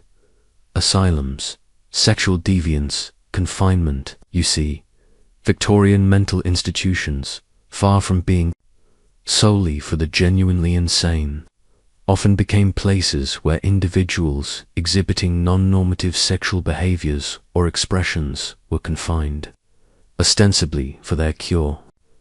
The Victorian era saw a significant expansion of mental asylums, driven by evolving, though often flawed, ideas about mental illness. However, these institutions frequently served a broader social function, acting as dumping grounds for those deemed inconvenient, troublesome, or morally aberrant by their families or society. A stark historical reality reveals that individuals whose sexual behaviors diverged from strict Victorian norms, such as those exhibiting excessive masturbation, homosexual desires, nymphomania, or simply independent female sexuality, find themselves committed to an asylum, even if they exhibited no other signs of mental illness. Imagine being locked away, stripped of your freedom, simply because your desires didn't conform to what society deemed normal or healthy. You wouldn't just be losing your liberty, you'd be losing your very identity, branded as insane for your intimate inclinations. It was a terrifying form of social control, disguised as medical care. The treatments for these sexual deviations within asylums were often rudimentary, harsh, and utterly ineffective. They ranged from cold showers and bland diets to more invasive procedures like forced sterilization, though less common in Britain than elsewhere, or even crude forms of electrotherapy. The aim was less about understanding or supporting the individual, and more about suppressing the deviant behavior and enforcing conformity to societal sexual norms.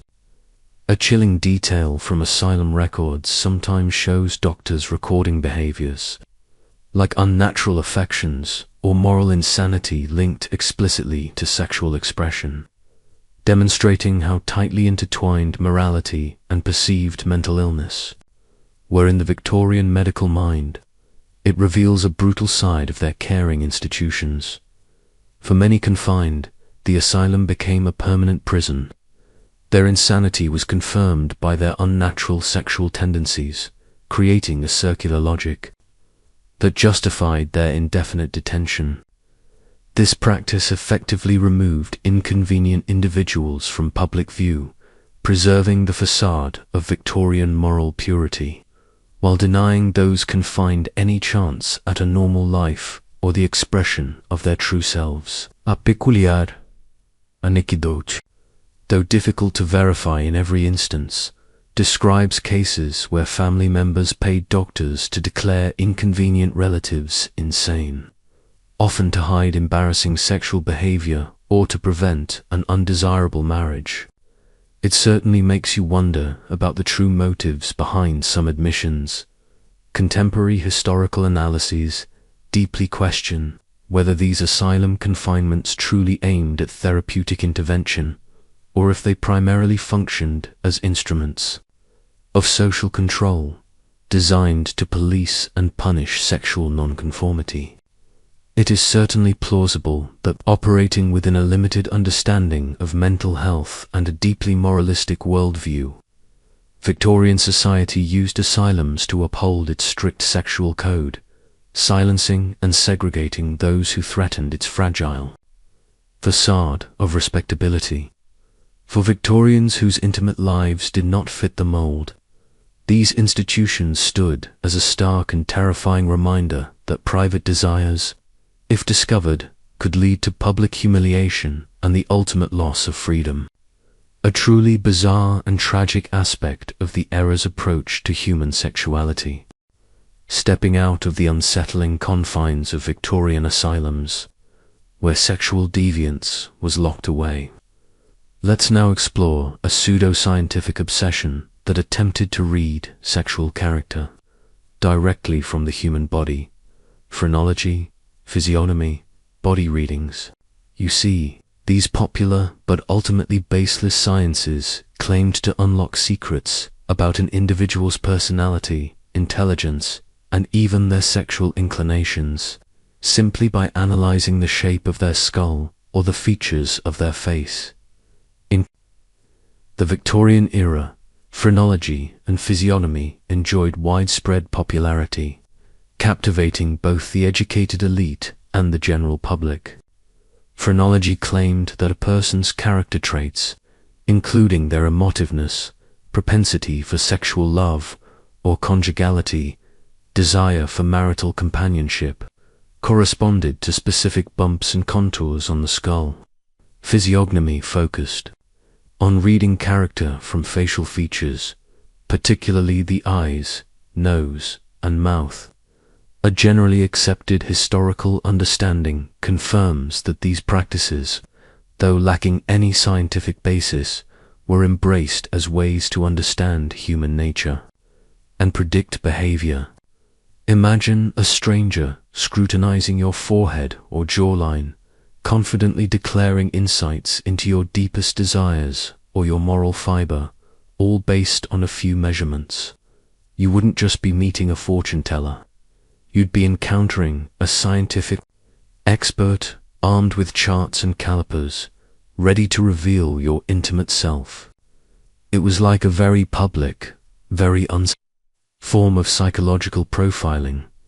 Phrenologists and physiognomists would conduct public lectures, open parlors, and even publish popular manuals, offering their readings to anyone curious about themselves or others. For a small fee, you could have your head read to determine your aptitudes, your emotional tendencies, and crucially, your sexual disposition. This was particularly appealing in a society where discussing sex openly was taboo, yet there was immense curiosity about it. A fascinating detail is how phrenology charts specifically identified areas on the skull corresponding to omotiveness, located just above the nape of the neck, and parental love, allowing practitioners to give very specific, albeit erroneous, insights into a person's romantic and sexual nature. It offered a seemingly objective, scientific way to talk about forbidden topics. The implications for understanding Victorian sexuality were curious.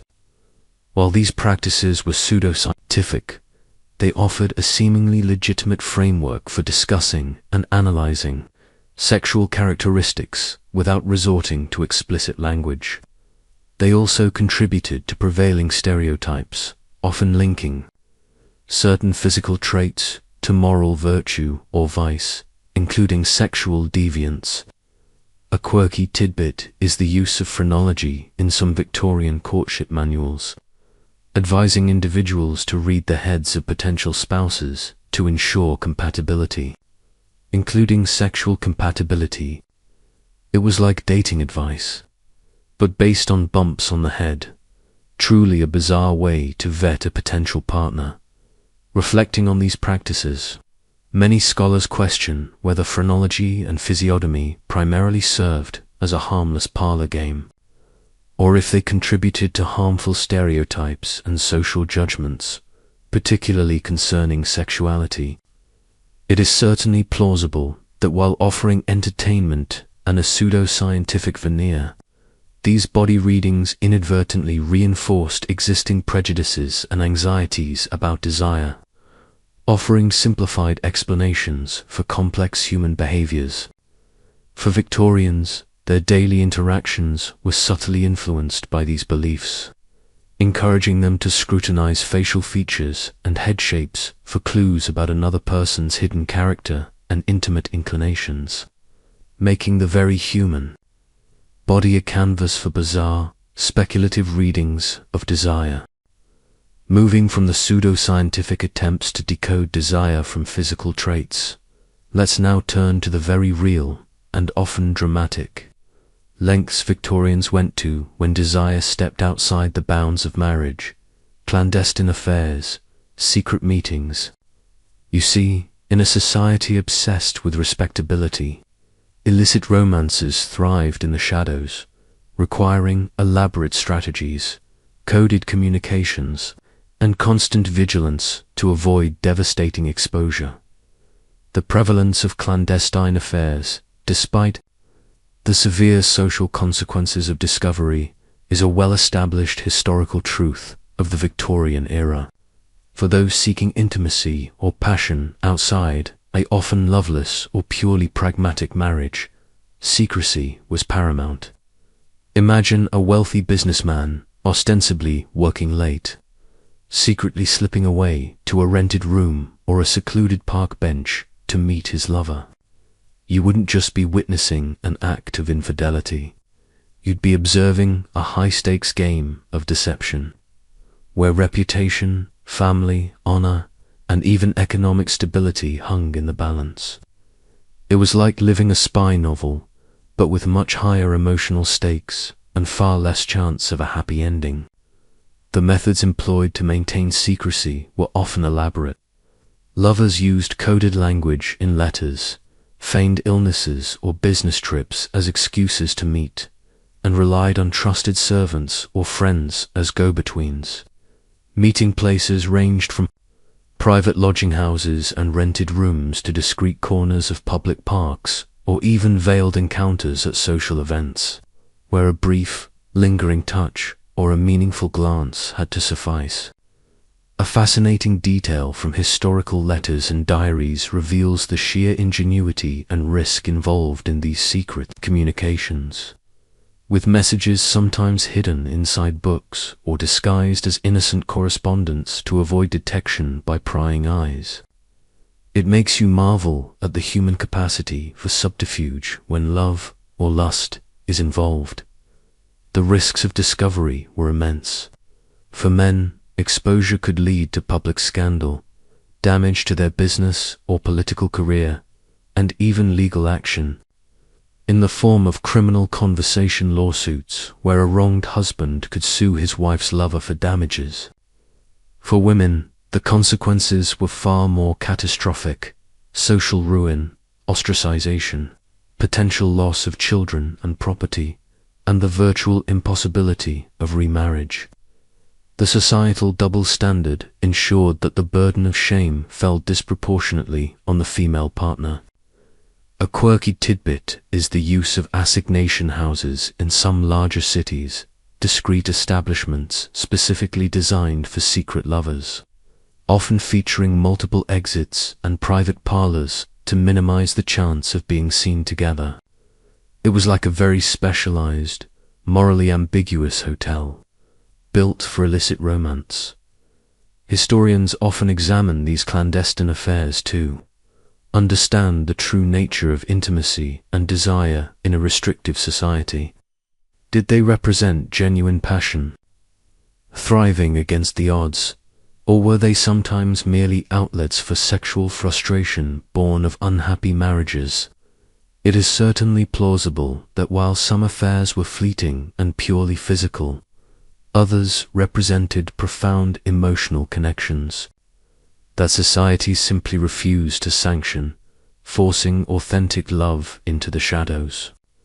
For Victorians, their daily lives could be a tense performance, where the pursuit of intimate desires often meant living a perilous double life, making love itself a dangerous secret, and proving that the human heart, for better or worse, found ways to follow its own forbidden paths. From the shadowy realm of clandestine affairs, let's now consider the immense legal and social barriers faced by Victorians, trapped in unhappy or unfulfilled marriages, divorce laws, rigid constraints.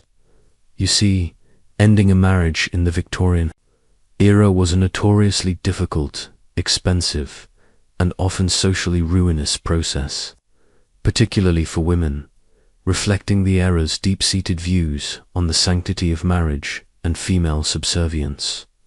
The legal framework surrounding divorce in Victorian Britain was, by modern standards, incredibly restrictive, until the Matrimonial Causes Act of 1857.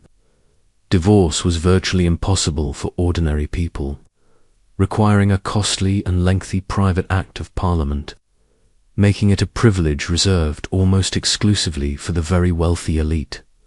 Even after 1857, a mainstream historical fact is that while a national divorce court was established, the grounds for divorce remained highly unequal. A man could divorce his wife simply for adultery, but a woman had to prove adultery plus an additional offense such as cruelty, desertion, or incest.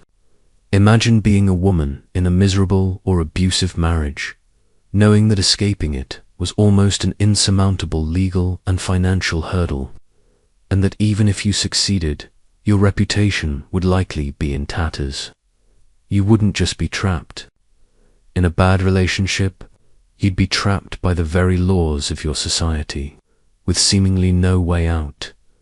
This legal inequality reflected the era's patriarchal values, which viewed a wife's adultery as a fundamental violation of property rights, her husband's in lineage, while a husband's infidelity was often considered less severe, or even a natural male inclination.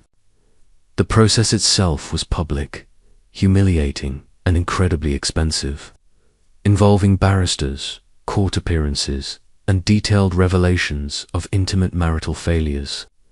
A fascinating detail from the records of these divorce cases reveals the extensive lengths to which private investigators would go to gather evidence, often involving spying on individuals and collecting sordid details of their private lives, further eroding any semblance of dignity. It was a brutal public spectacle, tearing apart the illusion of domestic bliss. For women, the consequences of initiating divorce were particularly dire. Even if successful, they faced immense social stigma, potential loss of their children, as custody almost always went to the father, and severe financial hardship, as their economic security was largely tied to their husband. Remarriage, particularly for a divorced woman, was often difficult or impossible, especially if she was seen as the guilty party. A quirky tidbit is the concept of a Scotch divorce, where couples might travel to Scotland, which had more liberal divorce laws, to end their marriages, albeit with some legal ambiguity back in England. It highlights the desperation some felt to escape their bonds, even if it meant navigating legal loopholes. Legal scholars and social historians often debate whether these rigid divorce laws primarily served to uphold the sanctity of marriage and family as a social ideal, or if they perpetuated immense suffering and inequality, particularly for women. It is certainly plausible that while the stated aim was moral preservation, the practical outcome was the entrapment of countless individuals in unhappy unions, forcing their intimate lives into a state of quiet desperation or clandestine affairs. For Victorians, their daily lives were lived under the heavy hand of these restrictive laws, ensuring that even when passion died or cruelty flourished, the bonds of marriage, however miserable, were incredibly difficult to break, making intimacy a lifelong commitment that often carried profound, inescapable constraints. Having explored the nearly unbreakable bonds of Victorian marriage, let's now slip into a different kind of secrecy, one where forbidden visual pleasures were hoarded away. Private collections, forbidden art. You see, despite the strict public morality, wealthy Victorians often maintained hidden caches of erotic art and literature, indulging their desires away from prying eyes. A testament to the era's pervasive hypocrisy, the existence of extensive private collections of erotic and even pornographic art and literature among the Victorian elite is a well-documented historical fact, standing in stark contrast to the public's condemnation of such materials. These weren't just a few saucy prints. We're talking about entire libraries of explicit books, elaborate engravings, and early photographic plates depicting nudes, sexual acts, and scenes of transgression. Imagine being a prominent statesman or a respected industrialist publicly championing moral purity, but privately retreating to a hidden study filled with images that would send shockwaves through polite society. You wouldn't just be a hypocrite. You'd be a curator of forbidden delights, satisfying a craving for visual stimulation that society forbade. It was like having a secret vault of desires, carefully locked away from the public gaze. These private collections often contained classical nudes, sometimes deemed acceptable in public art galleries due to their educational or artistic merit, but collected for their explicit rather than academic appeal. More commonly, they included contemporary erotic illustrations, often imported from more liberal continental Europe, depicting scenes that went far beyond mere suggestion. The development of photography in the latter half of the century added a new dimension, allowing for the mass production of explicit images, which were discreetly traded among collectors. A fascinating detail from historical research into these collections reveals that some even included curiosity objects, like erotic statuettes, snuff boxes with hidden explicit images, or subtly suggestive jewelry, all designed to offer private thrills. It speaks to a deep pervasive desire for illicit visual stimulation. The secrecy surrounding these collections was paramount. Discovery could lead to social ruin, public disgrace, and even legal repercussions under obscenity laws. Collectors went to great lengths to hide their treasures, often in locked cabinets, false-bottomed drawers, or disguised as innocuous volumes on respectable shelves. The very act of owning and viewing such material was part of its allure, a thrilling rebellion against the stifling moral code. You might attend a dinner party at a grand estate, oblivious to the fact that just down the hall, behind a locked door, lay a treasure trove of art that would make your grandmother faint. Scholars today often explore whether these private collections primarily served as a testament to the enduring human fascination with the erotic, or if they highlight the profound hypocrisy of a society that preached one thing and practiced another in secret. It is certainly plausible that while a public face of piety was maintained, the private indulgence in forbidden art allowed a safe, controlled outlet for desires that could not be openly acknowledged or expressed.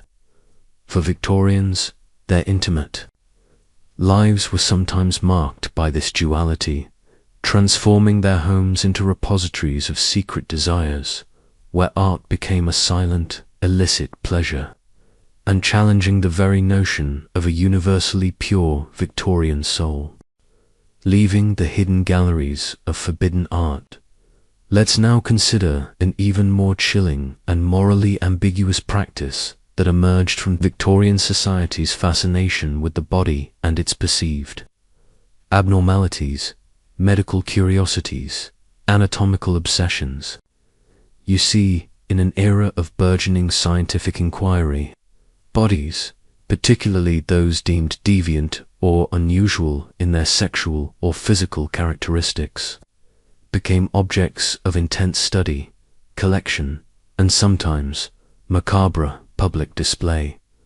The Victorian period, marked by a growing interest in anatomy, pathology, and nascent fields like sexology, saw the collection and examination of human remains for scientific and medical purposes. However, this pursuit often veered into the ethically dubious, particularly when it involved bodies or body parts associated with sexual deviance, unusual physical characteristics, or perceived moral failings. A disturbing historical truth is that medical museums and private collections acquired specimens from individuals deemed abnormal in their sexual anatomy or practices, often without consent, viewing them as valuable objects for study.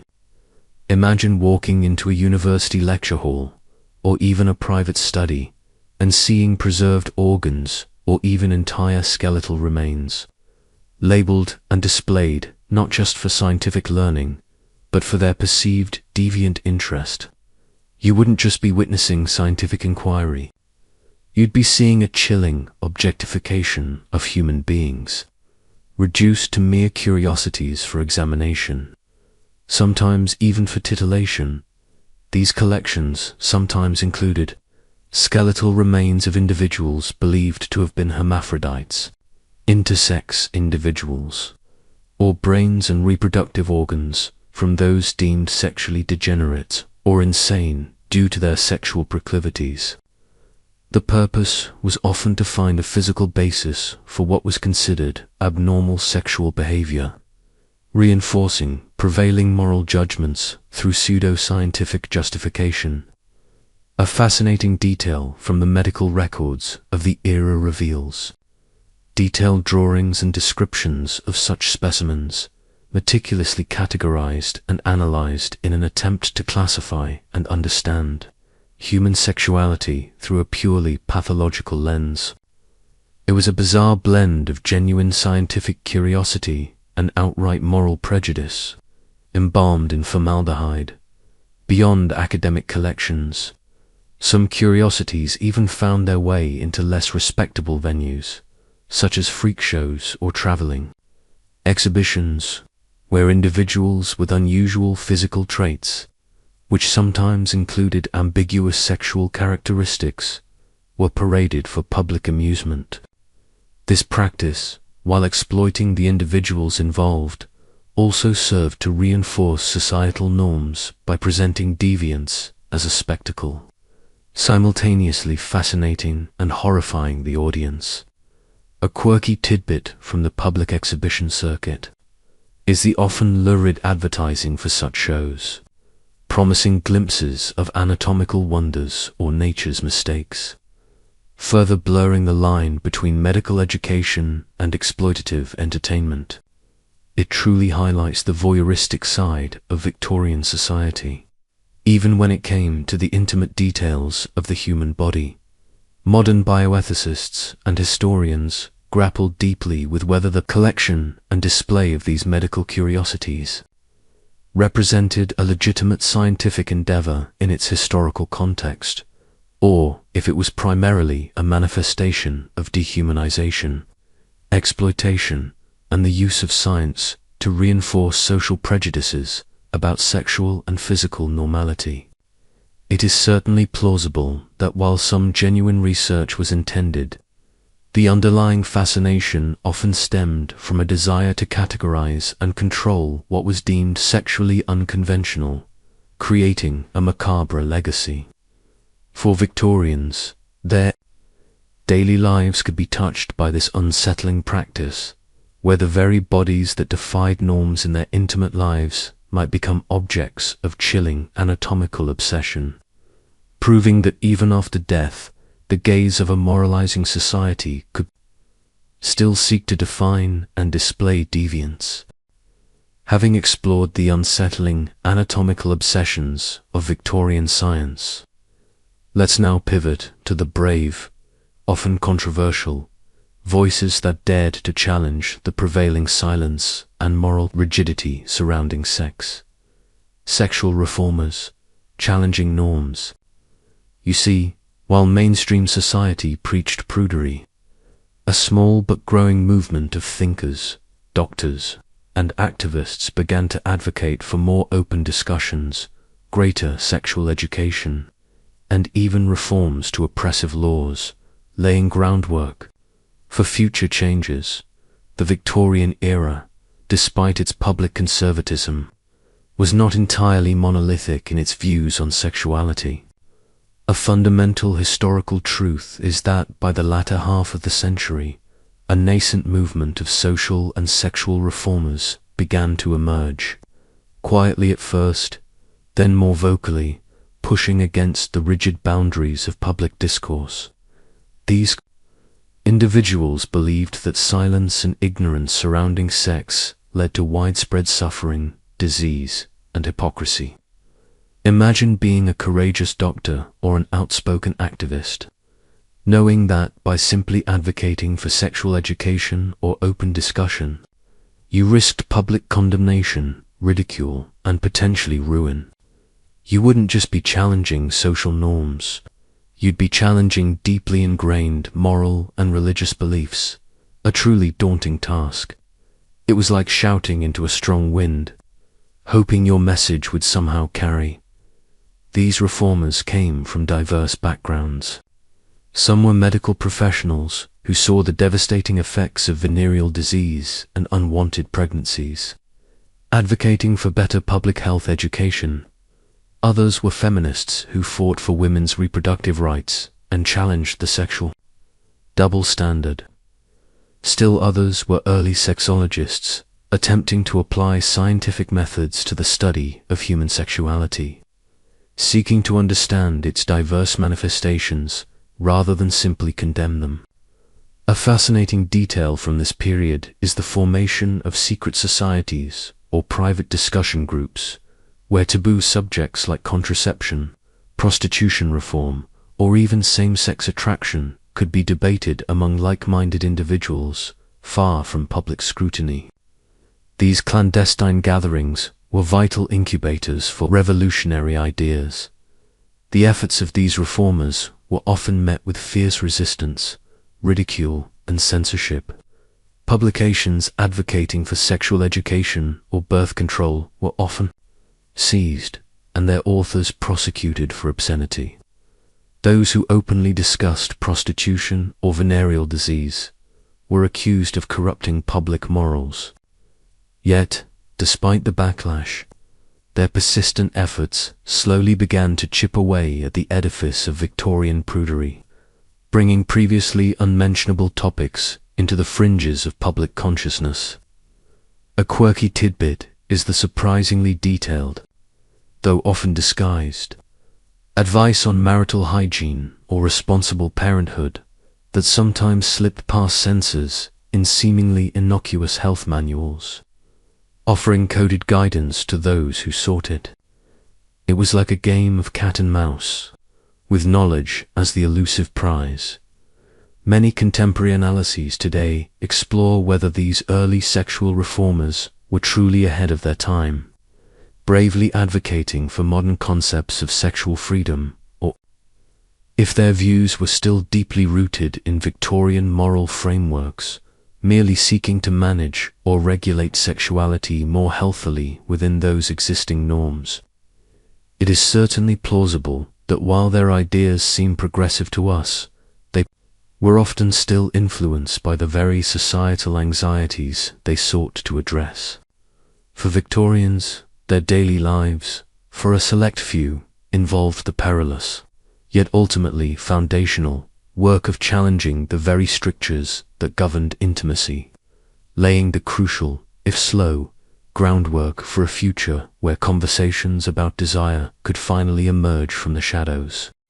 Stepping away from the brave voices of sexual reformers, let's now cast our gaze upon a vast, often overlooked, segment of Victorian society whose intimate lives were shaped more by immediate necessity than by moralistic treatises or grand reforms. Working-class sexuality, raw realities. You see, for the vast majority of Victorians living in poverty, the realities of sex, courtship, and family life were far more pragmatic, often brutal, and less constrained by the strict decorum observed by the middle and upper classes. The strict codes of sexual morality that dominated middle and upper class Victorian discourse, with their emphasis on female purity, male chastity before marriage, and the sanctity of the domestic sphere, often held little sway in the crowded tenements and harsh workplaces of the working class. A pervasive historical truth is that economic survival, cramped living conditions, and different cultural traditions often dictated the realities of working-class intimate lives. Imagine a family of 6, sometimes more, crammed into a single room with little privacy. You wouldn't just be witnessing poverty. You'd be observing a constant blurring of personal boundaries, where the very act of living made polite modesty almost impossible. It was a stark contrast to the secluded bedrooms of the wealthy, a constant, raw exposure to the realities of human existence. Courtship and sexual relations among the working class often followed different patterns. While formal marriage was an aspiration, cohabitation and premarital sexual activity were often more common and less stigmatized, particularly if they led to eventual marriage or if resources were too scarce for formal ceremonies. The pressure to marry often intensified when a pregnancy occurred, reflecting a pragmatic desire to legitimize children rather than a strict adherence to religious doctrine. A striking detail from social surveys of the era, conducted by reformers trying to understand urban poverty, frequently noted the prevalence of common law marriages and children born out of wedlock, which, while still carrying some social weight, were less ruinous than for their middle-class counterparts. It paints a picture of resilient communities adapting to harsh conditions. For working-class women, their sexuality was often intertwined with their labor. Many young women worked in factories, domestic service, or shops, environments that offered both economic independence. However, meager and opportunities for social interaction and sexual encounters away from direct parental supervision, while sexual exploitation was a constant threat, particularly for domestic servants. These women also exercised agency, navigating their relationships within their own social milieu. A quirky tidbit from working-class folklore and popular songs sometimes celebrated illicit liaisons or bawdy humor, showcasing a more open, less judgmental attitude towards sexuality than that found in polite society. It was a testament to their resilience and their own distinct cultural norms.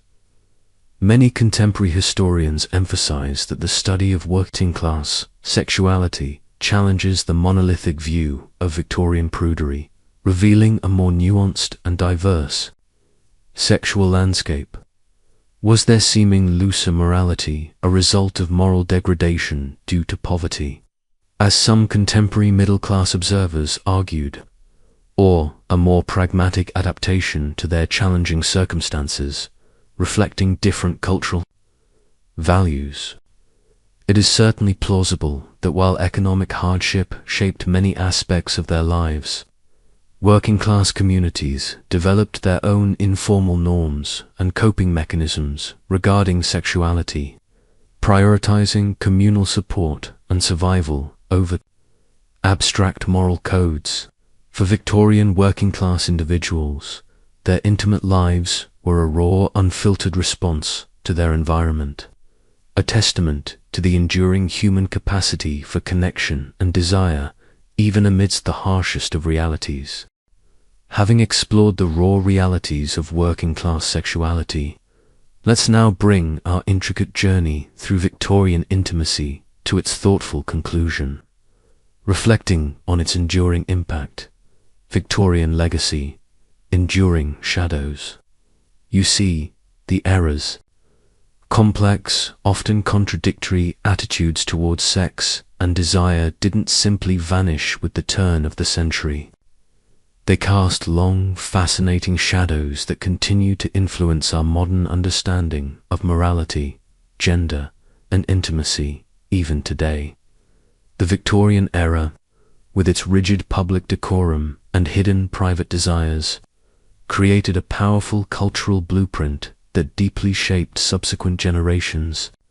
The emphasis on female purity, the sexual double standard, the medicalization of female desire, and the criminalization of certain sexual expressions, these were not just features of the 19th century.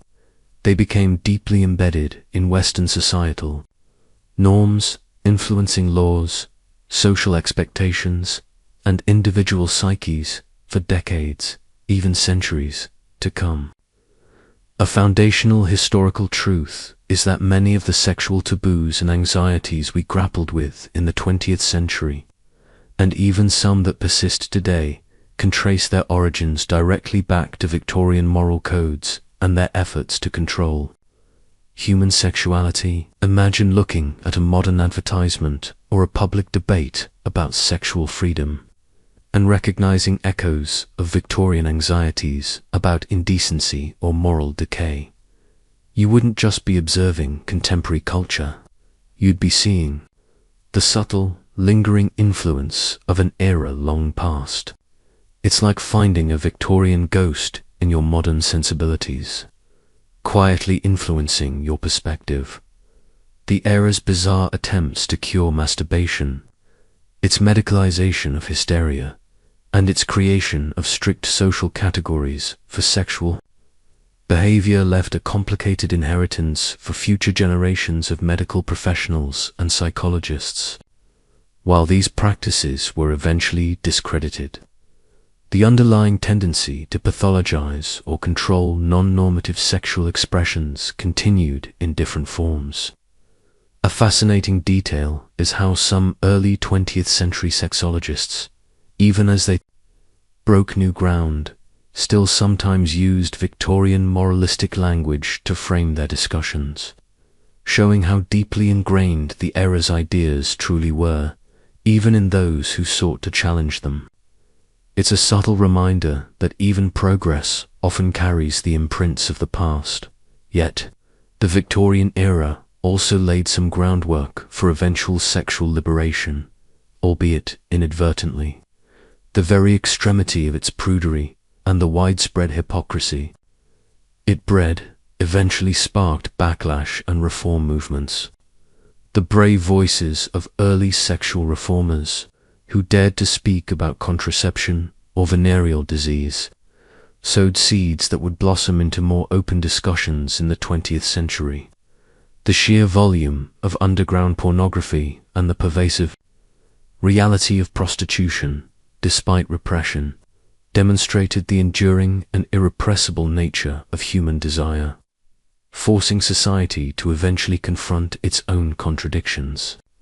A quirky tidbit from the early 20th century is how the advent of Freudian psychoanalysis, while not entirely free of its own biases, provided a new language to discuss repressed desires and neuroses, offering a framework that helped people begin to understand the psychological weight of Victorian sexual suppression. It was like finally finding the vocabulary for a feeling that had been building for generations. Ultimately, the Victorian legacy concerning sexuality is not a simple story of black and white, but a complex tapestry woven with threads of repression and resistance, public virtue and private vice, scientific curiosity and moral panic. Our journey through its bizarre practices reveals that human beings, regardless of their era, constantly navigate the tension between their inherent desires and the ever-present pressures of social convention. As we close this chapter, let the intricate details of Victorian bedrooms and secret societies fade. Their struggles, their desires, their fears, they are not entirely gone. They live on as quiet echoes in our own world, reminding us that the human heart's complexities are timeless. As the last echoes of Victorian desires begin to soften, feel the gentle hush descend around you. The gas lamps dim, the whispers fade, and the intricate lace and somber wool of the past recede into the peaceful mist of history. The grand houses and secret alleys, the hidden passions and public pronouncements, they now settle into the quiet, dark corners of memory.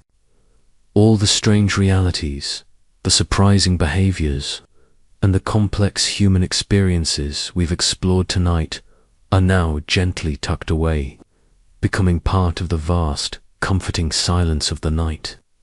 Release any lingering curiosities, any lingering anxieties about those lives lived long ago. Let your mind drift from the bizarre, the repressed, and the secretly indulged. Allow the quiet to embrace you, knowing that even in the strangest chapters of human history, there is always a universal thread of human experience that connects us all. Breathe deeply, my friend, and feel the gentle currents of sleep drawing you down into profound rest. Sweet dreams.